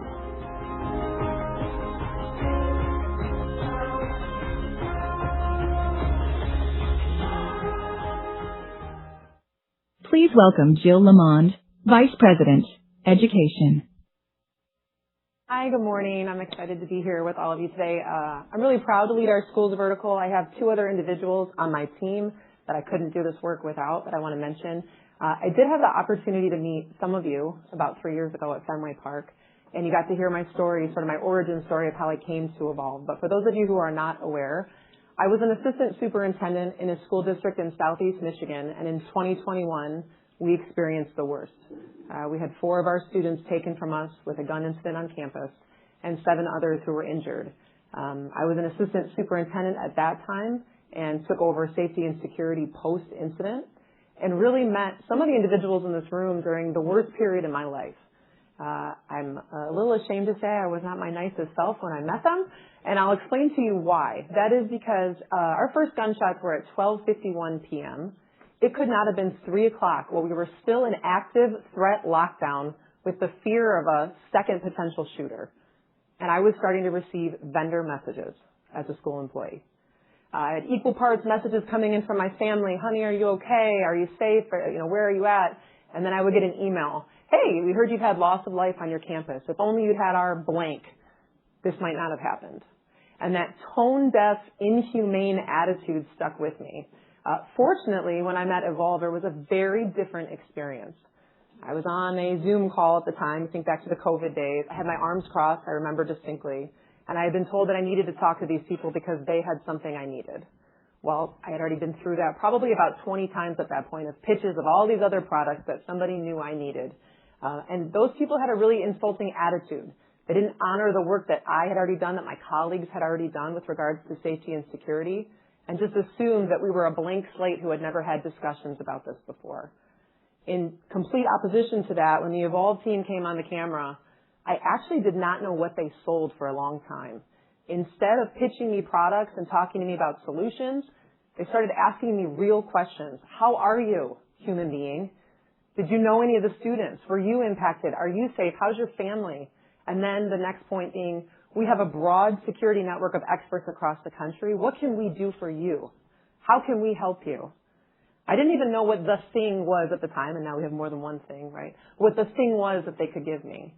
And after they provided that for me and for my school, I watched in action how that transformed the culture of safety in that community and how it went from, oh my goodness, we can't believe this horrific thing happened here, to we are going to do everything within our power to stop something like this from happening again. And I'm really privileged to go into different school communities across the country and have conversations like that. My favorite conversations are in the preventative space, where we're talking proactively. But unfortunately, my team and myself have been on site after some incidents as well and experienced the opposite side of that coin as the vendor myself. And so we bring that experience and that understanding of what these schools are going through into every conversation, ensuring that we're not having fear-based sales conversations, but real ones, and honoring the work that's already been done in these communities. It's important because I'm not in the classroom and I'm not in an administrative role at this moment, but the longer I'm outside of it, I need to stay rooted in the data for me. I need to make sure I have the pulse of those schools because I'm no longer working in one, right? So I'm always looking to the numbers. And while I'm discussing with you a particular mass casualty incident, that is not the most likely scenario for our schools. And they know that. The research shows on the K-12 school shooting database, if you have the opportunity to check it out, we're keeping track of how many individuals are injured, how many people are killed, and what's happening on our school campuses. And that data shows that of the last 300 gun incidents on campus, the majority of them were escalations of a dispute. The second highest on that list was accidental firings of a firearm. What does that say to me? That says to me that the majority of our school professionals know that their students do not have nefarious intent. They're not expecting a mass casualty incident, and they probably, hopefully, will not experience one. But what is more likely to happen from a data-driven perspective is that students are habitually carrying these guns on campus, probably with no intention of using them. And then when they have a dispute, when something occurs between two adolescents, it quickly becomes catastrophic simply because they have proximity to that weapon and access. And so I dedicated the second half of my career to preventing gun violence in schools, and I'm excited to be here in a place where that mission is woven into everything that we do. It's in the fiber of who we are and the people that I have the privilege of working beside every day. Firearm-related injuries continue to be the #1 cause of death of our children. I have 4 of my own kids, and I don't accept that. I'm not okay with that. I don't want to live in a place where that's the case, and so I'm committed to changing that alongside all of the people in this room, right? 55 school gunfire incidents. That was just as of last week when the slide was created. I imagine by this point there's already more that haven't been captured yet. And we know that our schools are these nuanced environments to protect.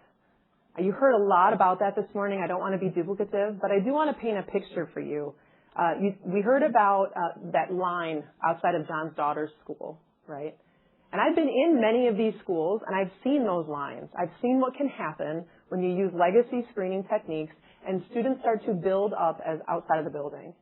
And I've watched those security operators who are put sometimes in impossible situations where they're standing at the door, the bell has gone off, and there are still many, many students waiting to get to class. Particularly in our public schools, those students have a right to get into those seats and to receive that education. And that operator has a pressure on them that is very different than other environments that we try to protect. That person needs to get those kids in the building. And what I've seen happen too often is that operator saying, okay, honey, come on. I know you. Let's go. Let's go. We got to get to class. We got to get in the building. And when we talk about discrimination or bias in the processes, that is where I've seen it creep in. It can creep in at that point because then who does get stopped? If we're using a metal detection system and our students carrying a phone through and the majority of our kids have access, whether it's a Chromebook or what have you, and most of them are going to set it off and I'm the operator and I don't have time to go through that search with every kid, I'm put in a position where I have to choose which students to stop, which students to search. And unfortunately, that's where we can see bias creep in. There's no shortage of research that's been done on the school-to-prison pipeline and what it can look like in a metal detection situation. And that's why. These are well-meaning people who are put in difficult situations. We're trying to relieve that pressure. We're trying to help them to quickly locate the potential threat and allow for a very targeted search of that student that minimizes that invasion of privacy and helps to restore their sense of dignity as they're coming into school. Our schools need to feel good. Culture and climate are actually one of the leading predictors of potential violence.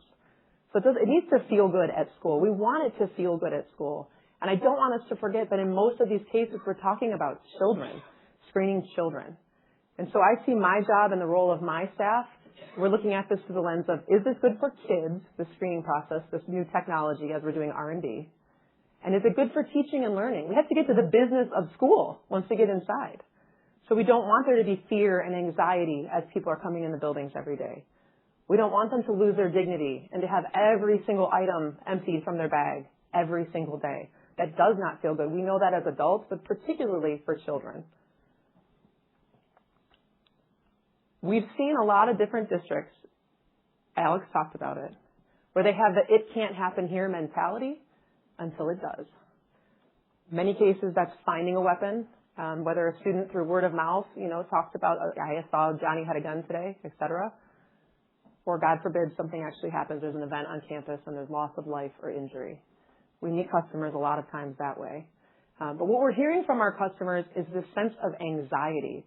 If you look at the research, we've had a mass exodus of teachers and educational professionals from the field. There are many reasons for that. One of those reasons that's frequently cited is anxiety. And I'll take that a step further. I believe it's related to gun or violence anxiety in those classrooms. So this is not only a technology that's helping to keep our students safe and our children safe, like I mentioned, but also for staff. I've seen schools list the fact that they are Evolv screening in their actual postings for jobs, using it as a recruitment tool or a retention tool in their teachers' contracts. Because teachers want to work in places that are safe, and as we continue to show them and to prove ourselves in the market, our systems are helping to keep those spaces safer. We're also seeing peer adoption. It becomes this pressure that Alex mentioned where if your sister school district or someone nearby is doing it, man, I went to a football game and I noticed they had this screening system. Why aren't you using Evolv? So then we also get into districts that way as well, where we explain it. And that's why we really like to take schools on the road. Come and see us. Seeing is believing with our system. It's hard to describe how it's different and why it's different for kids. We love to invite schools to other school districts where they can watch their peers who have similar wants and needs, bringing students into the building quickly and safely in the mornings using our systems. And then, of course, that liability risk. After an incident or after an incident nearby, we start to talk about what is the cost of safety and what is the cost of having an incident. And those are really unfortunate conversations to have, but they're very real out in the workplace right now. So as we continue to build our reputation in education, it's been important to me that we work in nonprofit spaces. Why is that? I told you that I want to keep learning. I also think it's important to help contribute to that space, some of the lessons that I learned in the hardest ways, and to meet those people who are also trying to solve this very hard problem. This is one layer of safety and security for our schools. If I were to put up a screen here of all the other things that they're trying to prioritize from a funding perspective, from a time and energy perspective, and again, we're trying to get to curriculum. We're trying to get to teaching. We're trying to get to learning. That's the ultimate goal, is that we are in a space that is so safe that we can all relax and get back to business. And that's what we're trying to do for these schools. I love to be involved in those advisory boards and talking with these nonprofits and better understanding the schools. I would prefer to go to those events speaking for myself in a trade show any day because I'm learning at the same time, right? We also see our schools come to us because they saw us at a game. They saw us somewhere else. They were aware of our technology through a different venue. And then the ease of use. I don't want to speak broadly across every single school customer because some of our school districts have the opportunity to hire robust security teams. But many of our school districts do not. Many of the districts that we interact with, their security operation is being run by individuals like I was in that role as the Assistant Superintendent of Safety and Security with an English language arts degree, a teaching certification, and an MBA. That's much more common. But I'm interacting with someone who has an educational leadership master's who is saying, maybe I don't even want to do this, right? I didn't sign up for this. I don't know how to do this. And we are put in a position to help to educate them. That's a very big responsibility that we take seriously. I take very personally, actually, in those conversations with our schools. And as they're balancing all of these different security considerations with staffing concerns and all of the other things, they need a mission partner. They need someone that they can trust who's going to come in and not sell them a thing, but learn about them. Ask them the same types of probing questions that Evolv asked me to better understand the great work they've already done and the goals that they have for their particular campuses. I have a very close friend in the school industry outside of Evolv who always says, if you've been in one school, you've been in one school. Even within a school district, campus by campus, some of our building, the older building versus the brand new build or what have you. Every building presents its own unique challenges. And I'm proud of our staff who go into those buildings, who ask the questions, who survey the situation, and actually watch as students come in the morning and roll up their sleeves and do that work beside the school districts. Those are my favorite days at Evolv, going out in the field and doing those things. That red box really is a differentiator. I talked about the potential bias. When I was a system operator at the school right before I left, I had teenagers question me, if you can believe that. Why did you stop me and not my friend? And what I loved as an operator was the opportunity to show those students why. Honey, come on over here. Let's look at the tablet. I didn't stop you. The system saw something that appeared threatening right here where this red box is. Let's find out what it is. And presuming it's not a gun and not a bladed weapon, let's not bring it to school tomorrow. Let's find out an alternative way for you to use that item. Because I don't want to stop you every day. But our system is not looking at people. It's not looking at faces. It's looking at shapes, and it's looking at things. And so it's letting the people who operate it make those important interactions with students, make that eye contact with kids.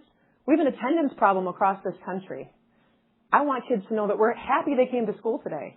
I don't want to make it any more difficult to get them to their seats. So learning their names, spending that time at the front door, connecting with kids and doing what most of those people who are operating the system were trained to do is really, really valuable to our customers. That's what we hear all the time. Thank you for letting the people do the people things again.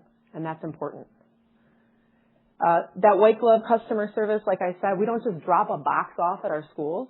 Instead, we're there with them. Not just me and not even often me, but a team of people who come in and say, I'm not leaving until you're successful. I'm not leaving until you're comfortable operating the system on your own. I'm going to hold your hand on day one. And then I'm going to step back on day two and I'm going to watch you guys do it. And I'm going to answer questions. And we're going to debrief or do a hot wash is what we call it, to talk about what happened that day, to make sure that you feel safe and you feel confident in the operations of this system when Evolv leaves the building. I'm really proud of the way that we deliver that stellar customer service to our schools. And then again, the fact that we're constantly, multiple times a year having software updates. So this is not just a piece of equipment. This is something that is getting smarter over time for those schools. You've already seen some of these numbers, but I do think the fact that we're screening over 1 million school students and visitors every day is a fantastic stat to be aware of. That's huge.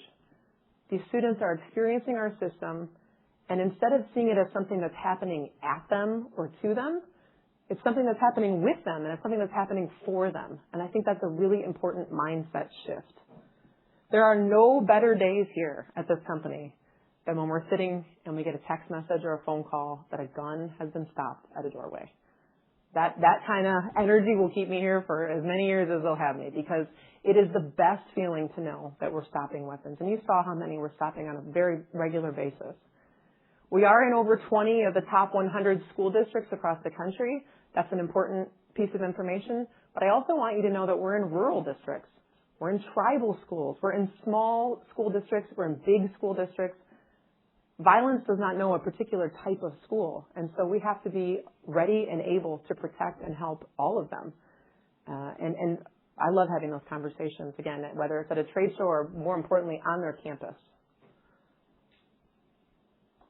We talked a little bit about how schools buy. There are many different stakeholders. It can be a difficult sales process in terms of the amount of time and energy that needs to be put in to educate, particularly if, like John said, they were doing nothing and we're replacing nothing. Having them understand why we're doing what we're doing, what can the system do, and maybe just as important, what are its limitations? What is it capable of and what is it not doing for you? Bless you. That requires communicating with not only the decision makers in the district, but also the parents who are really tuned into this safety conversation as they should be. That means answering really hard questions on community nights or showing up for school board meetings and being brought up to the podium and ask questions that are difficult to answer. That's what we want to do. We want to spend that time educating our buyers so that they know what they're getting, and again, they know the limitations of the technology as well. Our channel has been exceptionally important in the way we deliver excellence. That's because they have, in many cases, relationships with the end users in their regions. And so a lot of times we are meeting the schools through our channel partners. And then again, pilots. I just want to talk real briefly about pilots and demos. Seeing is believing. We want our schools to see our system in action. We want to get up at 5-something in the morning, which a lot of my teammates and myself do, and go with a potential customer to a current customer site so they can watch what it looks like when real children with real backpacks are walking through our systems. And then this Expedite product, you've already seen some school people talk about how it changed their particular operations. But as we discussed, some of us 3 years ago, schools are very high clutter environments, and they are nuanced. We want them to feel open. We want them to feel inviting. We want them to feel welcoming, at the same time keeping that protection paradox in mind, right? And what we are seeing day in and day out now is our students who are dropping not only their backpacks, like we saw in the video, but their band equipment, their sport and athletic equipment, all of the stuff that kids bring. We were at one deployment, and one of my partners came up to me and said, "Did you know that some girls bring curling irons to school?" I said, "Yeah, some schools are offering breakfast. Our kids are getting ready in the morning. Who knows what could be in these backpacks?" But to say they're challenging to screen is an understatement, and that Expedite system has been a game changer in those districts who have adopted it. We've seen early receptivity, in many cases, an extreme sense of excitement around the Expedite product. And what I see it as is an opportunity to revisit those 350 customers who already trust us and say, how are we doing and could we do better? Is there something we could do that would offer you an even higher level of safety and security every day and let you run your operations more smoothly? In particular, I mentioned my sort of origin story in my school district. Without my help intentionally and outside of the sales process on my own, for my own personal reasons, they chose to expand. So I haven't been there in over 4 years now. And not only do they have the Express, but that's a small district, a single high school district that expanded and has our Expedite at both their high school and their middle school locations. I'm proud of that. We've talked a little about what's changing with regards to safety potential mandates. We've seen that not only in the U.S., but also in some countries abroad, in particular in Latin American countries, looking at potential safety and security mandates regarding weapons detection in schools. And then we also are hearing from our schools, hey, why do we have this at the high school and not the middle school? Or my child has a sibling and I want this at the sibling's school as well. So we're hearing a sense overwhelmingly of standardization and access across grade levels in our schools. That's been a strong conversation out in the market as well. And I want to leave you just with the quote of this customer in a district that I feel particularly close to for reasons because of how they experienced Evolv. They also had a violent incident occur, and I was there with teammates on day 3 post-incident. This district in Metro Nashville schools found 5 weapons in their first 5 months of screening. And I think an even more interesting stat, they found 3 in one of the first few weeks. So again, did every one of those students have nefarious intent? I can't speak to that, but I doubt it personally. What is much more likely is that there are more guns on our campuses than we realize that are being brought habitually to school that we need to keep out of our buildings. And that's something that we wake up every day committed to doing here at Evolv. It's been independently verified by third parties who do this for a living that our staff feel safe coming to work. And I know the Evolv technology has been a big impact on that. Safety is one of our biggest factors, and we went from a 30% vacancy rate to a 2.7% vacancy rate. It's a huge factor for our retention of our nursing staff, and not only increases the retention, but also the morale of the staff.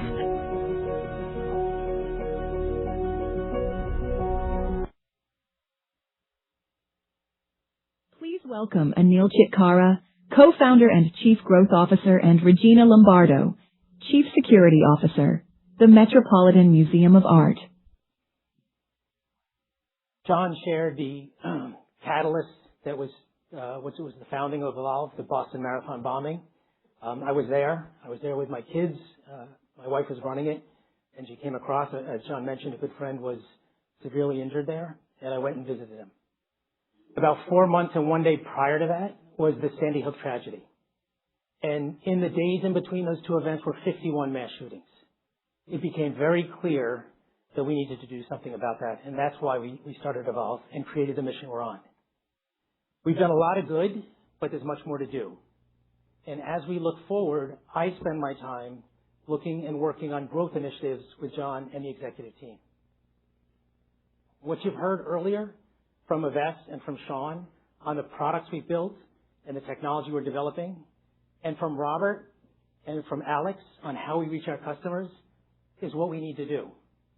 As we think about new products and new opportunities, the answers for that are not upstairs in our office. The answers for that are outside with security professionals talking to venues about the challenges that they're trying to face and address. We are inspired and informed by those customers. We have various ways to get input from them, both formal and informal ways. And today, we're privileged to have one of those customers, Regina Lombardo, here with us today. Regina spent about 30 years at the Bureau of Alcohol, Tobacco, Firearms, and Explosives. She finished that tenure as the acting director and has tremendous experience there. And thank you for that service. You're welcome. Thank you. She spent about the last 5 years as Chief Security Officer of the Met in looking at their security and revamping the security there. Thank you for joining us. Oh, you're welcome. Many of us have heard about ATF but may not know about it. If you could just spend a minute or two describing the mission and focus of ATF and some of the work that you did there. Well, I could tell you that ATF is probably one of the most complex agencies. We enforce the federal gun laws, regulate the gun industry. So as you could imagine, we're the only agency that enforces a law that's attached to the Constitution. So it's a little bit complex. Started out as a street agent enforcing the gun laws, but for the most part started my career in Miami. And next thing I know, I was sitting at the seat as the director of ATF. So not only do we, of course, the public safety, I was a special agent, many cases, but also when you become the director, you're also dealing with the firearms industry, which can be kind of challenging. I would say the right to bear arms, yes, it's very red, very blue on both sides of the aisle, but I think everybody will agree on gun violence, and it's the crime guns that we like to go after. So I spent 30 years of my career doing that. So we did time at ATF and then more recently at the Met. You've seen the threat environment, and it's changed over time. There's certainly quite a dynamic environment today. How would you characterize the threat environment today and how it's been different for the last 5 years? Well, I guess, coming from a public safety background, and you're, instilled inside you as far as it's always mitigating risk. So you're constantly looking at the threats, whether you're in law enforcement, you're constantly preparing for undercover operations or any type of operations. You're constantly evolving into what's the threat that's happening and how do we protect the public. So that you sort of bring that thread through to the Met. And so now at the Metropolitan Museum of Art, many people don't quite understand that it's, I always say it's a living, breathing organism, the Met, right? And so the threats change so often on any given day, really. From one moment it could be climate activism, one moment it could be just who's coming in to visit the Met, and having those threats change is something that keeps us sort of on our toes and constantly reevaluating of what we need to mitigate those risks. Currently, right now, when I started the position, it's what is the greatest risk that the Met faces? And me as a chief security officer, what do I own? What do I own? What is my responsibility? And that, what I went into thinking is not the same as it was at the reality of it, what I inherited. Of course, coming out of COVID, your threats were different. Maybe it was workforce, learning how to, the shortage of workforce, but also then it evolved into emerging threats in whether it's happening around the world, geopolitical, that now we've evolved into after the Louvre heist. Our threats have changed. Now we have to look at our massive amount of capital projects in construction, and with an increase of 400 contractors coming in, besides the 20,000 a day. So it's what I would say is very dynamic in how we look at the threat, and every day it changes. Unlike some of the same, you can see the trends, patterns, whether it's ball fields or other institutions, buildings that many of your customers have. For us, it changes on sometimes a given day. Yeah. So I want to get into the Met itself, but there's some very topical news this week and this summer. The World Cup is starting tomorrow in Mexico, and then a couple of days later in the U.S. We have America 250 and all the celebrations there. In general, how do security professionals think about securing those types of events? So I think New York is very fortunate that we are very integrated, all chief security officers from banks to cultural properties, from Broadway, Yankee Stadium, Mets Citi Field. We are very integrated.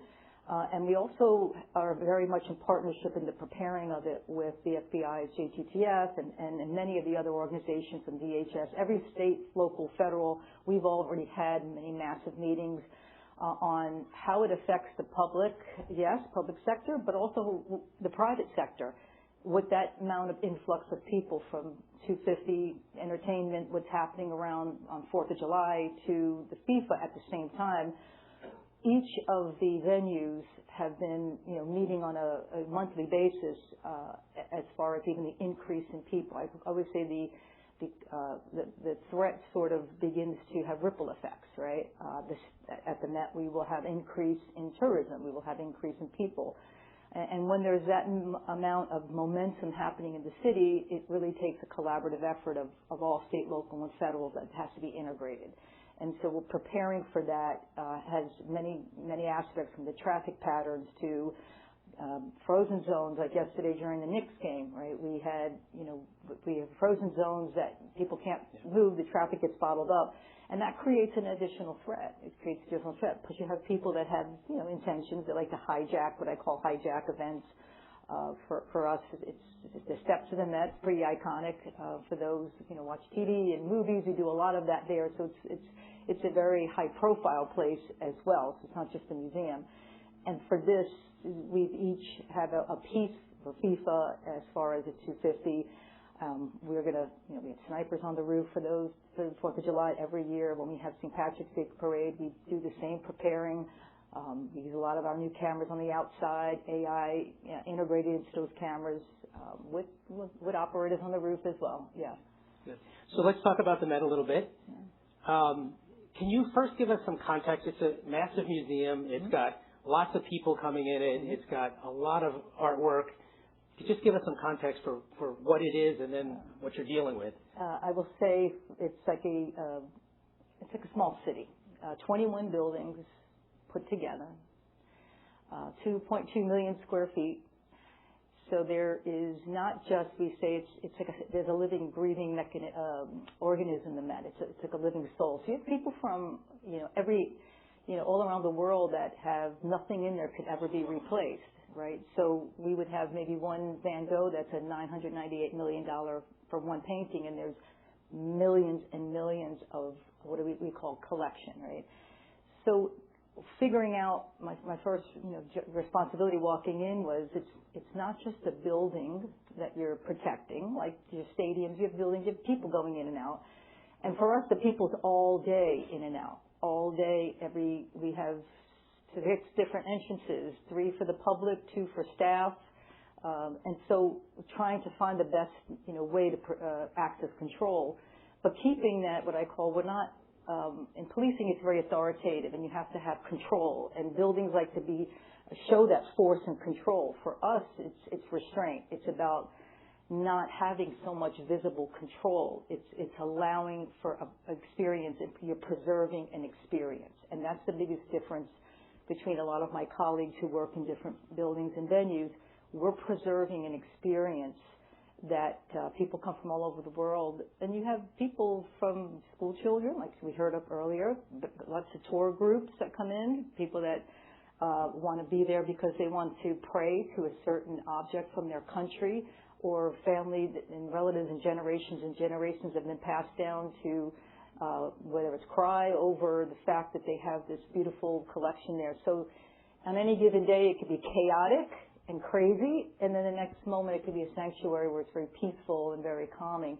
And so learning how to navigate the different areas of that. That's the day. At night, we did 375 events last year. We're obviously well known for the most famous event. It's a global event. It's watched more than the Super Bowl and more than the Oscars, which is the Met Gala, because it is international. And that's our way, we call our Super Bowl, right? We wait all year, and the preparation for that is enormous. And, each year you start to learn what was the risk. Last year we didn't do very well in this area. We didn't have the tent set up enough where I felt confident that we had Fifth Avenue locked down, that we had the areas that, we feel. So we had some attempted crashers, which is, in my book, it's a failure if I have a crasher. It's something that we really pride ourselves in. So on any given day, it could be your day, which is 20,000 a day. On the weekends, we'll get 20, 30,000. Holidays, 40,000 max on before Christmas a day. So our systems have to be efficient enough to allow for that experience, that rapid. And it's unlike events where there's a time on it. Here's your ticket. School starts a certain time. This is a constant. This is all day. This is all day in and out. And then at night, we almost do a flip of a switch. We close, and the whole place transforms into this beautiful, elaborate. We have the greatest, artists in the world that make these events spectacular, and it turns into that kind of a space at night. And we also, have to do access control for the many of the people that walk through those doors, to include your A-listers, your most famous, football players, baseball players, stars, actors, actresses, singers, you name it, and we do access control of every person that goes through there. Yeah. So you talked about the threat environment. We've seen violence, vandalism, and heists, particularly in museums. You talked about sort of two halves of what you deal with, as I think about it, the day and then the night, and the very difference there. How do you organize all of these threats? How do you figure out the impact they might have? And ultimately, how do you figure out how to prioritize your resources, your technology, your team, so that you can address those threats in as holistic a manner as possible? Sure. I'll tell you, because of how complex it is, we'll have to really reevaluate and look, what's my blind spots? What am I missing? For events, something like the Met Gala, one incident that can happen at that event far exceeds the cost of any system that I can purchase. Between your brand reputation, your business continuity, the fact that that event alone makes $40 million a day, one event. So I look at what are those priorities that I really have to tighten up and focus more. So we may have to shift in the ones that we know have more high profile. But the everyday person that goes in deserves that level of experience too, deserves that. I feel today, having the team that I have, and many of the security officers that work there, guard level, are actually not law enforcement or security backgrounds. Most of them are artists. And so they have a very devotion to protecting this type of building. And so I looked at my workforce. We're about 560 in security, 400 are union, so I have to deal with some of the complexities with union staffing. But sitting back and now looking at a new operations center that we're constructing, 5,500 square feet, 40-foot video monitoring wall, and I've sort of modeled how I worked in policing. In policing, if you walk into police departments, you'll see real-time crime centers. That's how I monitor. That's how I start to really, I want to see everything that's happening. So instead of real-time crime, I just changed that into real-time incidents. What's happening in the building at any given moment, whether it's an art touch, whether it's a slip and fall, someone had a heart attack, fire in another building, and I'm able to now be able to see that and have all of my systems, including Evolv, integrated into our operations center, and of course AI driven, where I can now see it in real time. And that has allowed me to sort of see the bigger picture in where I need to send my workforce. How do I change my workforce when we have exhibitions? Exhibitions bring in a lot more people. They're only there for a limited amount of time, whether it's a Van Gogh exhibition, now we have the Raphael exhibition from Italy. And for that, it's changing the workforce and maybe being more proactive in moving our frontline staff to be more efficient in that. When I started, I'll end with this. When I went into this position, I looked at having to reorganize the structure of the operational structure. And it was about frontline efficiency. It's where your systems come in. How do I become more efficient in the front line? And back of the house intelligence. It's all about, for me, intelligence driven. And if we're following the intelligence, it'll tell you where you need to work and where you need to focus. So that's, in a roundabout way, I hope I answered your question, but it's really, it's about having the right operational structure and the organizational structure for better oversight and accountability. In federal government, it's really about oversight and accountability, and as making sure that we are delivering for the American people. Yeah. So you mentioned it. I want to talk a little bit about advanced weapons screening and Evolv, the use of Evolv there. Here's two examples of us screening there. So the Met and you and your team have worked with our products for, I think, 5 years or more now. You initially decided to move forward with us. If you can look back or reflect now, what are the key requirements and considerations for weapons screening, and how did we do? What's different about us? How are we doing? How do you see Evolv relative to other options you could consider? I've educated myself before I started at the Met to understand a bit more about Evolv. And I've been aware of it in the past. I have friendships with the National Football League, head of security for football, for baseball, and what are people using? So I was very pleased to see that they were using Evolv. I will say for me personally, I always say, hey, no one's got locked down. Right? I say no one's got locked down. Every single year a contract comes up, I am pulling it apart. I'm looking at other options.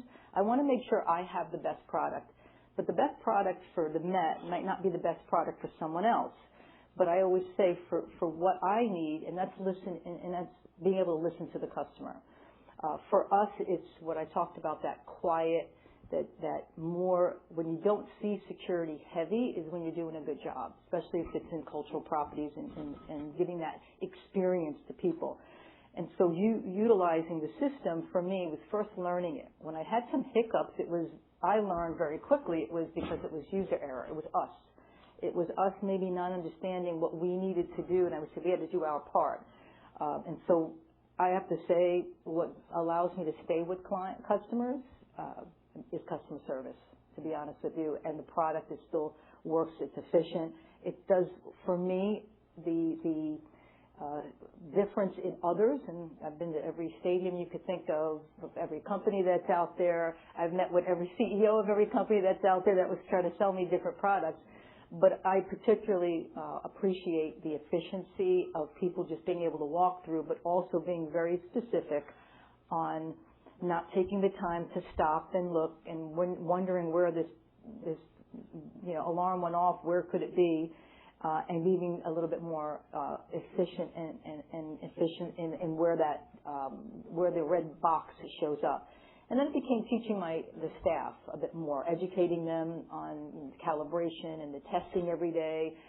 And I think once we kind of found our rhythm, it took a little bit because I think that when they got the systems, it was just let people walk through, and I don't think they understood there was no SOPs written, and I'm a huge believer in SOPs. And you have to write from the minute you start your shift, with your post order, and working with the Evolv system, it's certain people are better at it, right? And so now I start to watch the patterns of people who are working there and what's missing in that. So far it's been great. I have to say I'm always looking for the future because the threats change.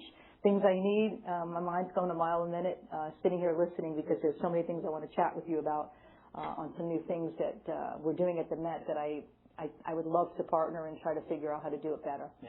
Good. And so you mentioned you're always looking. Last year, our initial contract came up, and I know we had the conversations, and you thought hard about what to do next, and you renewed with us, and you upgraded to the Gen 2 product. Any quick thoughts on how that's working or it's working great. I remember the day that it was a big to-do that we were launching, and the whole company was great in that process of us meeting. You have to deal with all the, I would say, the nuts and bolts. You have procurement, you have lawyers, you have all these, what I call, you have to go whitewater rafting until you get the contract signed. But I didn't lose faith that it was going to happen. There were some rapids, though. There were some rapids, but it was never a product issue. It was trying to get over hurdles of red tape, I call it, changing of people who were once, familiar with the contract and have to redo it again. But you graciously were able to allow me to continue working and deliver the product, even though we were still trying to nailing down. So I'll share that with you. Working great. I love the fact that as soon as we had they installed it, they were there, very efficient, very professional. And then we're armed. I have a few of us that are armed at work. There's about 12, 13 of us that carry. And my first thing is I'm testing it. I'm testing it. And I was super excited when I had, gun on the ankle, another one up here, products, different places, and it popped up on 2 different places and locations, which for us, even better. I love the data. I would say that the data I get from the system helps educate. I'm learning how to teach the people who are working in the front, the security officers, how to use that data and to make sure that you're hitting the box that says it's a gun, you're hitting the box that's an umbrella, you're hitting the box that says it's a water bottle or something that's heavy metal. I said, does it know the difference, I say, between a firearm, a bomb, a pipe bomb, and the umbrella sometimes it's telling you have where to look. So it's been great, the Gen 2, I'm a fan. Good, thank you. And thank you for your continued support and confidence in us. Yes. As you look at other areas within the Met, we're starting to touch on this, and you think about, we've got Express, we have the expedite bag screening, and you've got a sneak peek upstairs at some of the product concepts, so without getting into the products themselves, how do you think about, us and what we're building and how it may play a role in your expansion plans as you're trying to continue the security evolution there? I think that's what I love about, especially our relationship. I've known you now 5 years, and I want to share something new that we're doing, or we have a new challenge. And I think what I feel the most comfortable is having that ability to share it with you and ask me how do we fix this? So because the Met right now is under massive construction, 2 issues and 2 products pop in my mind. Yes. 400 additional contractors are coming in, so I'm looking at the rapid bag, the drop-in press come in. So I'm looking at, okay, that's a great solution. And now we're going to be opening up a fine dining high-end restaurant on Fifth Avenue, and a new retail store right off of Fifth Avenue. So I'm looking for a better way because it's a museum that happens to have a restaurant. So I still have to figure a way to have sort of a professional, a smoother way in to the restaurant where people aren't feeling this sense of I'm getting through a weapons detection before I go into a fine dining restaurant. So complicated, but I think there's working with you guys to figure out something that's less conspicuous, or a way to kind of make it still not feel that you're going to be secure. So looking at the future, and of course I popped in here last time I drove through just to say, hey, what's new? What are you guys working on? Because I think that if you're not staying ahead of things, or more aligned with what's happening in the world, especially coming out of law enforcement. I try to stay current. I still make sure that I go to IACP, International Association Chiefs of Police, your major city chiefs.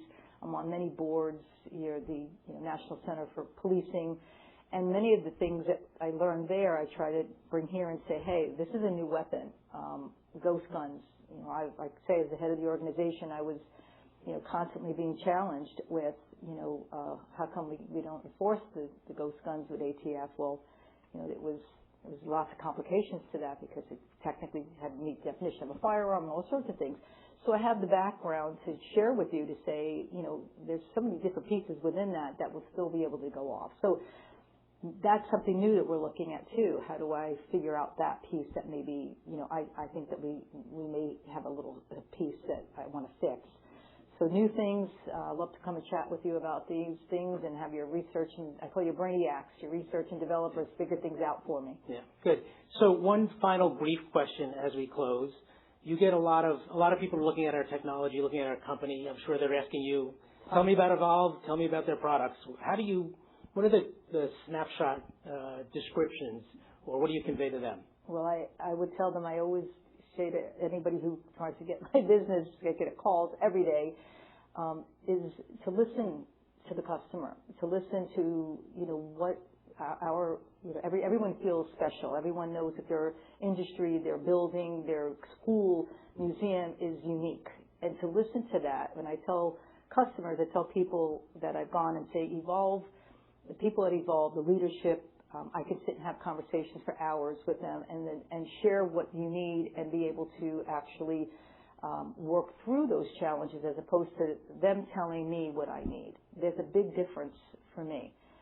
Similar to the lack of compassion at the school that you mentioned, and there's a partnership feeling, and I would say it's like a relationship you have to build. I won't go in head first. Someone's going to call me and tell me what I need. I stop them and say, they don't know my world. They don't understand challenges. Let me share with you first. And I think that doesn't happen often in sales. And that's my pet peeve. They will never get my business. Even if the product is great, I have to look past it and say, let me share what our profession is and what I need. And I think that your company, don't lose sight of that, because that's probably something that I think a lot of people really embrace that I've spoken to. Well, thank you. Thank you for the work you're doing to keep the Met in New York safe, for your confidence in us, and for sharing with us your experience today. Thank you. You're welcome.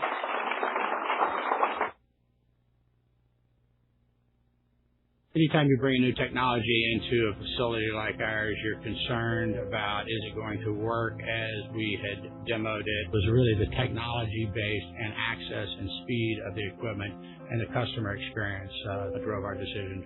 The technology of Evolv has worked swimmingly. Equipment has been very reliable, and we're very happy on where we are right now. Please welcome Chris Kutzer, Chief Financial Officer. Good morning. Thanks for being here. I'm Chris Kutzer, Chief Financial Officer of Evolv Technology. I've been with the company a little bit more than a year. That follows about a 30-year career in global tech. And I can say without a doubt that the past year with Evolv has been a tremendously energizing experience so far. And I'm pleased to share with you today our 5-year view of our financial model and plans. You've heard a lot about it today. I want to put that into context of our business model, the unit economics that underpin that business model. I'll talk about certainly our prioritization of capital allocation and how that lands with our target operating model over the next 5 years. It's important I start with a brief Q1 update and talk as well about the shape of our 2026 revenue, because there were a number of changes that we've made that impact revenue in different ways. And understanding that context is important as you think about our growth rates going forward. So we started off with a very strong Q1. Growth metrics and margins across the board were healthy. The revenue growth of 45% that you see here had the benefit, which we've talked about in prior earnings, that I want to make sure everybody understands, especially our new investors. and that included a change in how we fulfilled our hardware for purchase subscription models. And what we did was we brought that revenue back in-house that used to be provided directly by our contract manufacturer direct to our customer. So to a customer, no real change in economics, but to Evolv, at the second half of last year, in July of 2025, we brought that revenue back in-house. And that brought with it more revenue, more cash flow, more gross profit dollars, albeit at a lower gross margin because we were not just taking the revenue, but we were taking the cost of that hardware for that one-time purchase in-house as well. And keep that in mind as we think about 2026 and how it helped Q1 of 26, but was not there for the prior year compare in Q1 of 25. The other thing is I want to reaffirm our 2026 guidance. We said before, and we continue to expect 20 to 23% revenue growth with adjusted EBITDA margins in the high single digits. I do want to point out that is inclusive of some incremental investments that you've heard us talk about earlier today, and that will keep us on our guide inclusive of those incremental investments. This is a reference slide for probably for later, but I want to summarize there are 3 variables that affect revenue, and I'll hit on them just briefly because it is not new information. As I mentioned before, there's the direct fulfillment of hardware portion of our purchase subscription units, where again, it's a step up in revenue that will continue going forward. So that again was implemented in the second half of 2025 and continuing. The other thing that impacted the second half of 2025, which was we secured and delivered the largest contract in the history of the company to one of our large education customers. And in doing so, that customer chose to purchase the hardware direct from us. And as I said, that brought with it significant one-time product revenue for that very large contract. The other thing we did in the second half of 25 was we announced a pricing change. Now that pricing change won't take effect impacting our financials until the second half of 26. But that pricing change that we made was we lowered the one-time hardware or the product revenue for the direct fulfillment of hardware to our customers. And we offset that reduction in hardware with an increase to the software and services or recurring portion of the contract. So no net change to the customer, but for every similar unit that we sell, effective in the second half of 26, we'll be taking approximately 20% less one-time product revenue, but we'll be gaining 20% more recurring revenue. And that's a trade-off that we are pleased to make for the long-term benefit of the company. When you put it all together, this is the shape of our 2026 revenue. So because of some of the dynamics that I just described, the year-over-year compare is a little bit distorted. We think in a good way because we're going to be driving more recurring revenue going forward. But make no mistake about it. We expect H2 unit growth to be up more than 25%. Let me say that again. The second half of 2026 unit growth will be up more than 25%, but you won't see that reflected in our revenue profile because of the 3 variables that I just mentioned before. And specifically for every contract that we sell through that contract direct purchase motion, we will take 20% less hardware one-time revenue, but 20% more recurring revenue. Let me zoom out a little bit and talk about some of the fundamentals of our business, which you've heard a little bit about today. We contract with our customers over 4-year initial non-cancelable contracts. At the end of those 4 years, we typically offer customers the chance to renew those contracts for 2 years, and they would keep their existing equipment in place. The alternative is, as you've heard Regina and others talk about upgrading their systems to our next generation. If they make an upgrade, we would sign them to a new 4-year contract. So initial investment, renew for 2 years, keeping that equipment, or upgrade to new equipment with a new 4-year contract. We like those 4-year long-term contracts for obvious reasons, provides durability and predictability for the business. The revenue that we take over those 4 years is primarily taken in a ratable fashion, That gives us predictability and visibility to our financial forecasts and expectations. We bill annually in advance to our customers, so that's a healthy cash flow dynamic that we like. And we certainly have a growing install base of these long-term contracts. We want to make it easy for them to renew and extend those contracts, and that helps with our land and expand of our growing and recurring revenue base. I want to get into unit economics a little bit as well, because I think it's really important to understand the economic drivers of this recurring business model, because it's compelling. So we'll start with simple pricing. Assume the end price to a customer is around $100,000, give or take, for that 4-year subscription. Then you think about the way we're selling to that end customer, the configuration. Are they buying a single lane or a dual lane express? What vertical is it in? There's different pricing depending on the vertical and the setup and the structure, of course. You put that through those variables and you end up with the net price to Evolv of an ARPU, as we'll refer to it, average revenue per unit over that 4-year time frame of a $65,000 to $80,000 price range. If you keep that in mind for modeling, it'll inform it here in a few slides as well. So the other thing I wanted to do was walk us through an illustrative unit economic example of the 2 subscription models that we offer, the 2 ways that the customers contract with us. The first on the left-hand side is a pure subscription contract. In that case, the customer owns nothing. We provide over those 4 years the entirety of the hardware, the software to run it and upgrade, and the services needed to keep the system running when necessary.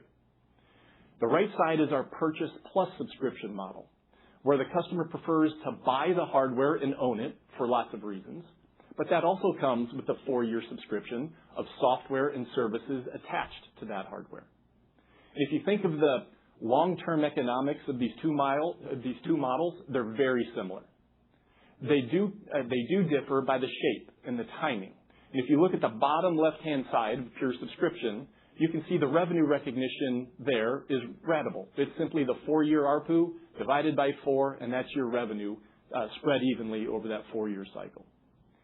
If you think of the cash flow for that pure subscription, it turns positive early in year 2. Remember, we're billing annually in advance, but we're financing that equipment for the customer. If you compare that to the purchase plus subscription on the right-hand side, and again, looking at the bottom right chart, you can see the revenue recognition has more upfront revenue in year 1, where we're taking the revenue associated with that hardware purchase that the customer prefers, plus the 4-year software and services subscription that accompanies it. From a cash flow perspective, that purchase motion is cash flow pretty much immediately from day 1, depending on how quickly we collect that upfront invoice versus paying our contract manufacturer, but is very good for cash flow. The last thing I want to talk about is the adjusted gross margins between these 2 models. And let me be clear what adjusted gross margin means. Adjusted means we are excluding the very small amount of share-based compensation for our team members that are in cost of goods sold.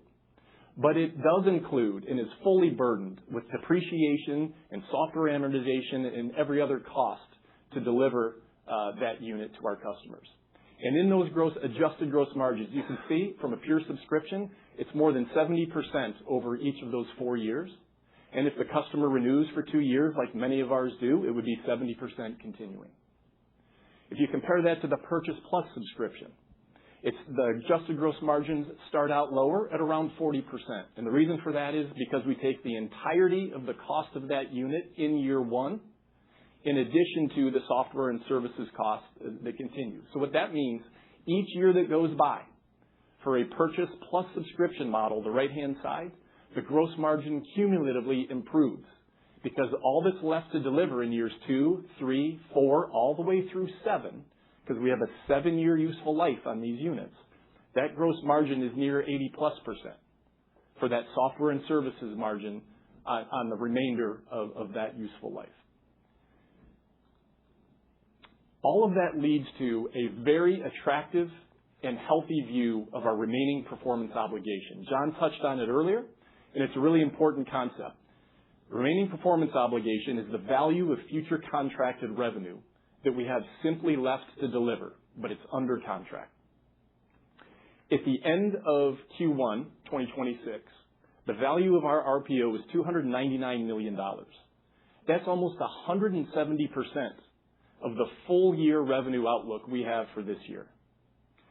And the assumed adjusted gross margin within that RPO of $299 million is a very healthy 66%.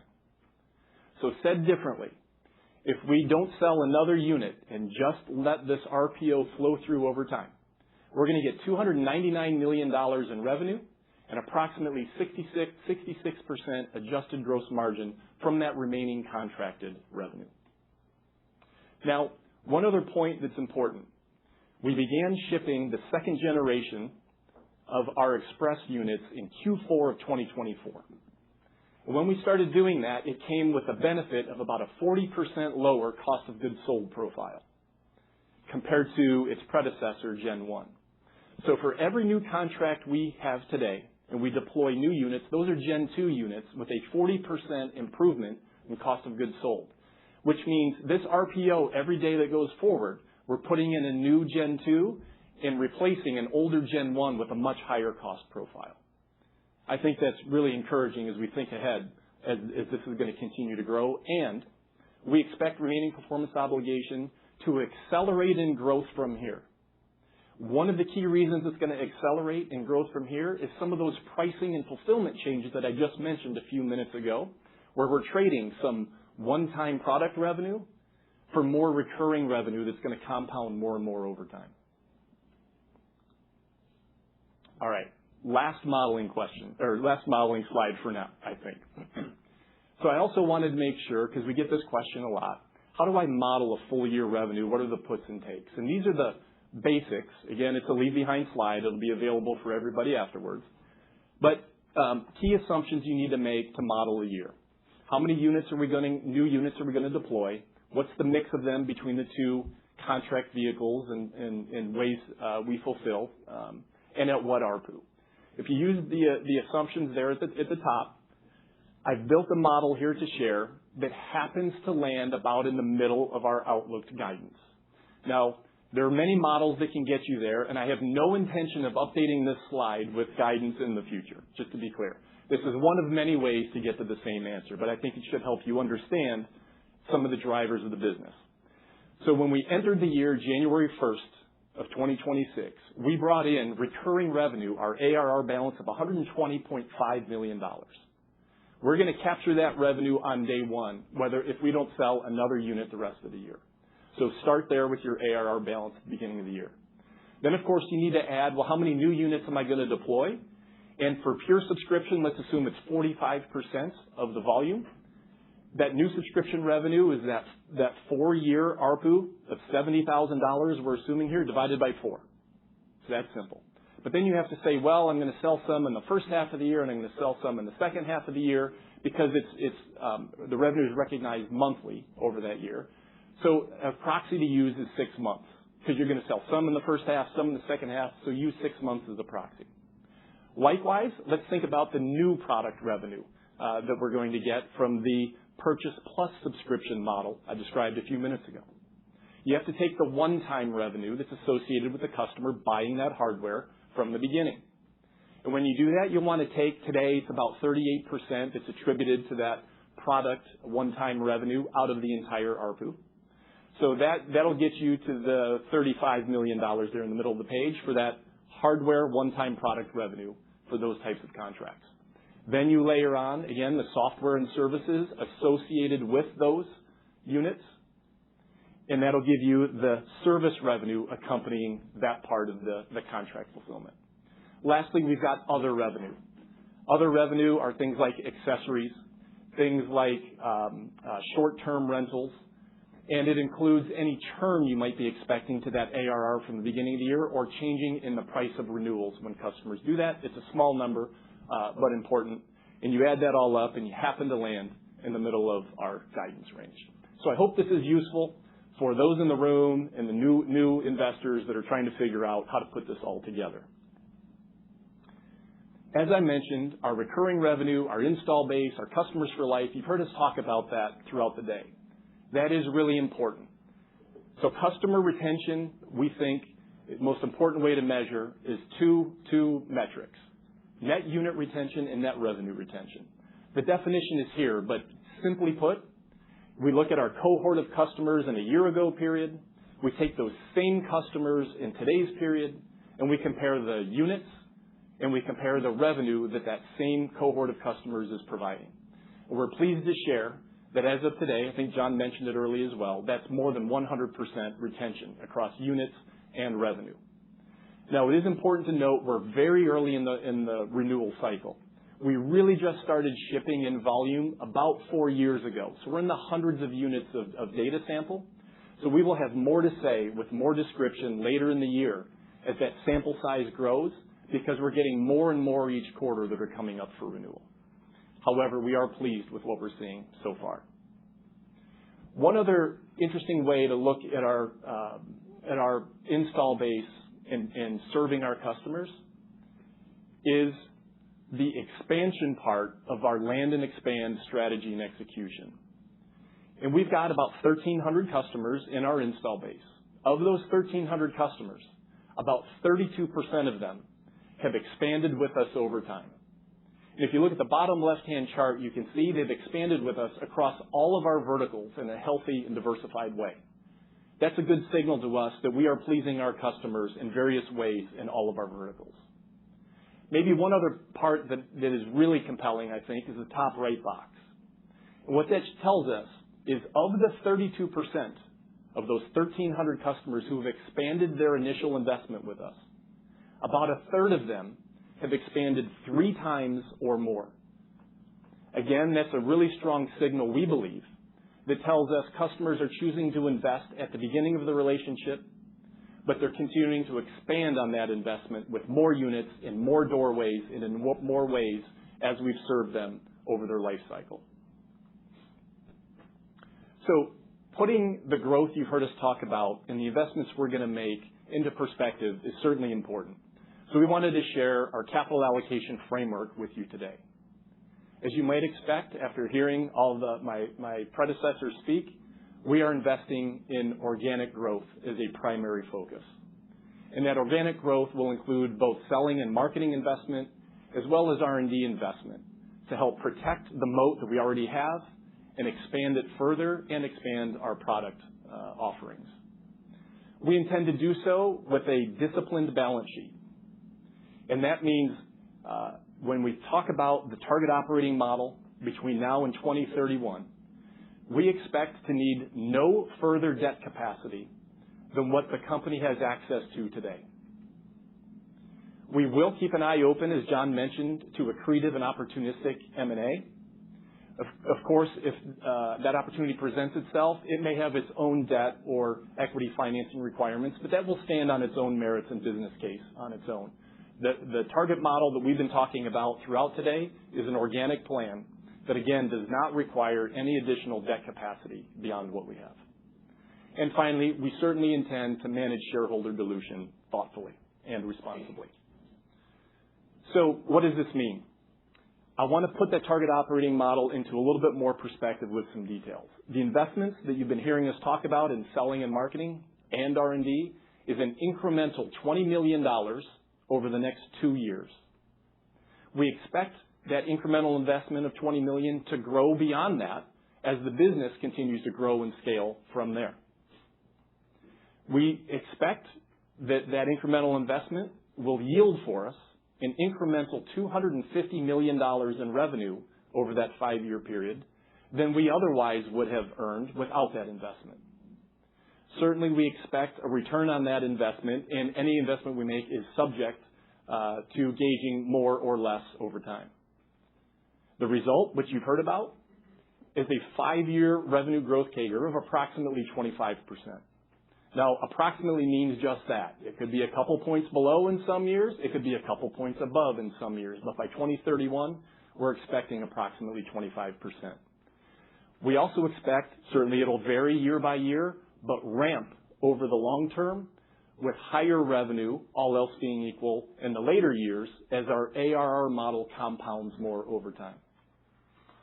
Likewise, our adjusted EBITDA margins is expected to achieve 25% or more by 2031. We also expect those adjusted EBITDA margins to expand each year annually as we grow year over year profitably. And like the revenue profile, we expect adjusted EBITDA margins to also ramp faster in the later years as our business compounds with that growth. Simply put, what does it mean? We expect to triple the size of the business organically over the next 5 years with a rule of 50. And as John mentioned, the rule of 50 means if we have the opportunity to invest more, we will to grow that top line faster. And adjusted EBITDA margins may be a little lighter. And on the inverse, if we're not getting the returns that we think, we will scale back on the investment where responsibly and where it makes sense, and we should expect more on the bottom line to keep us within that rule of 50 by 2031. Let me leave you with just a few thoughts. The company is in good shape. We're ready to take the next step in growth. We expect to do so as a leader in weapons detection technology, underpinned by a very strong unit economics and recurring revenue model to drive and compound that growth and profitability over the next 5 years. We expect to do so responsibly, thoughtfully, and win more and more of this very, very large and underpenetrated market. And we expect to do so by prioritizing and delivering long-term profitable growth for our shareholders. Thank you. John will come up with a few closing comments.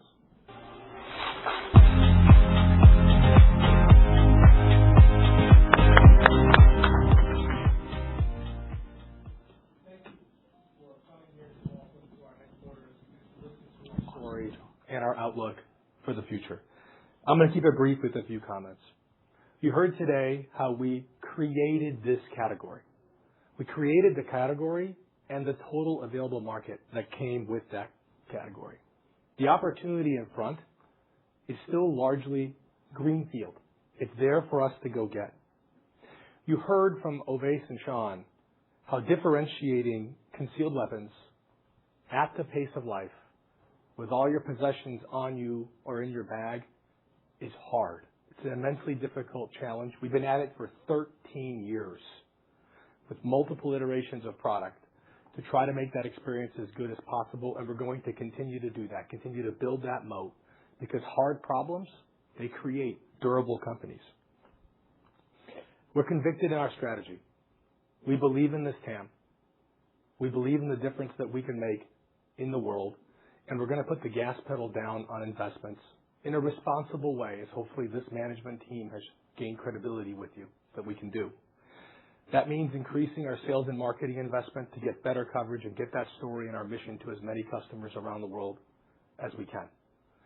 That means leveraging what we learned with introducing new products and new form factors like Expedite to expand our portfolio and be an increasing multi-product company beyond the 2 form factors that we offer today. Relative to that and to our products, I'm pleased to announce that we just received Safety Act designation from the Department of Homeland Security for Expedite, which means now that both of our technologies are officially recognized as qualified anti-terrorism technology underneath the Safety Act. What does that mean? That means that 25% compound annual growth rate, tripling the business, growing to $500+ million, while being responsible and operating as a rule of 50 company. We're building a future where most public buildings that prohibit weapons are going to be screened by Evolv. Thank you. Thank you very much for joining us today, and I hope you enjoy lunch.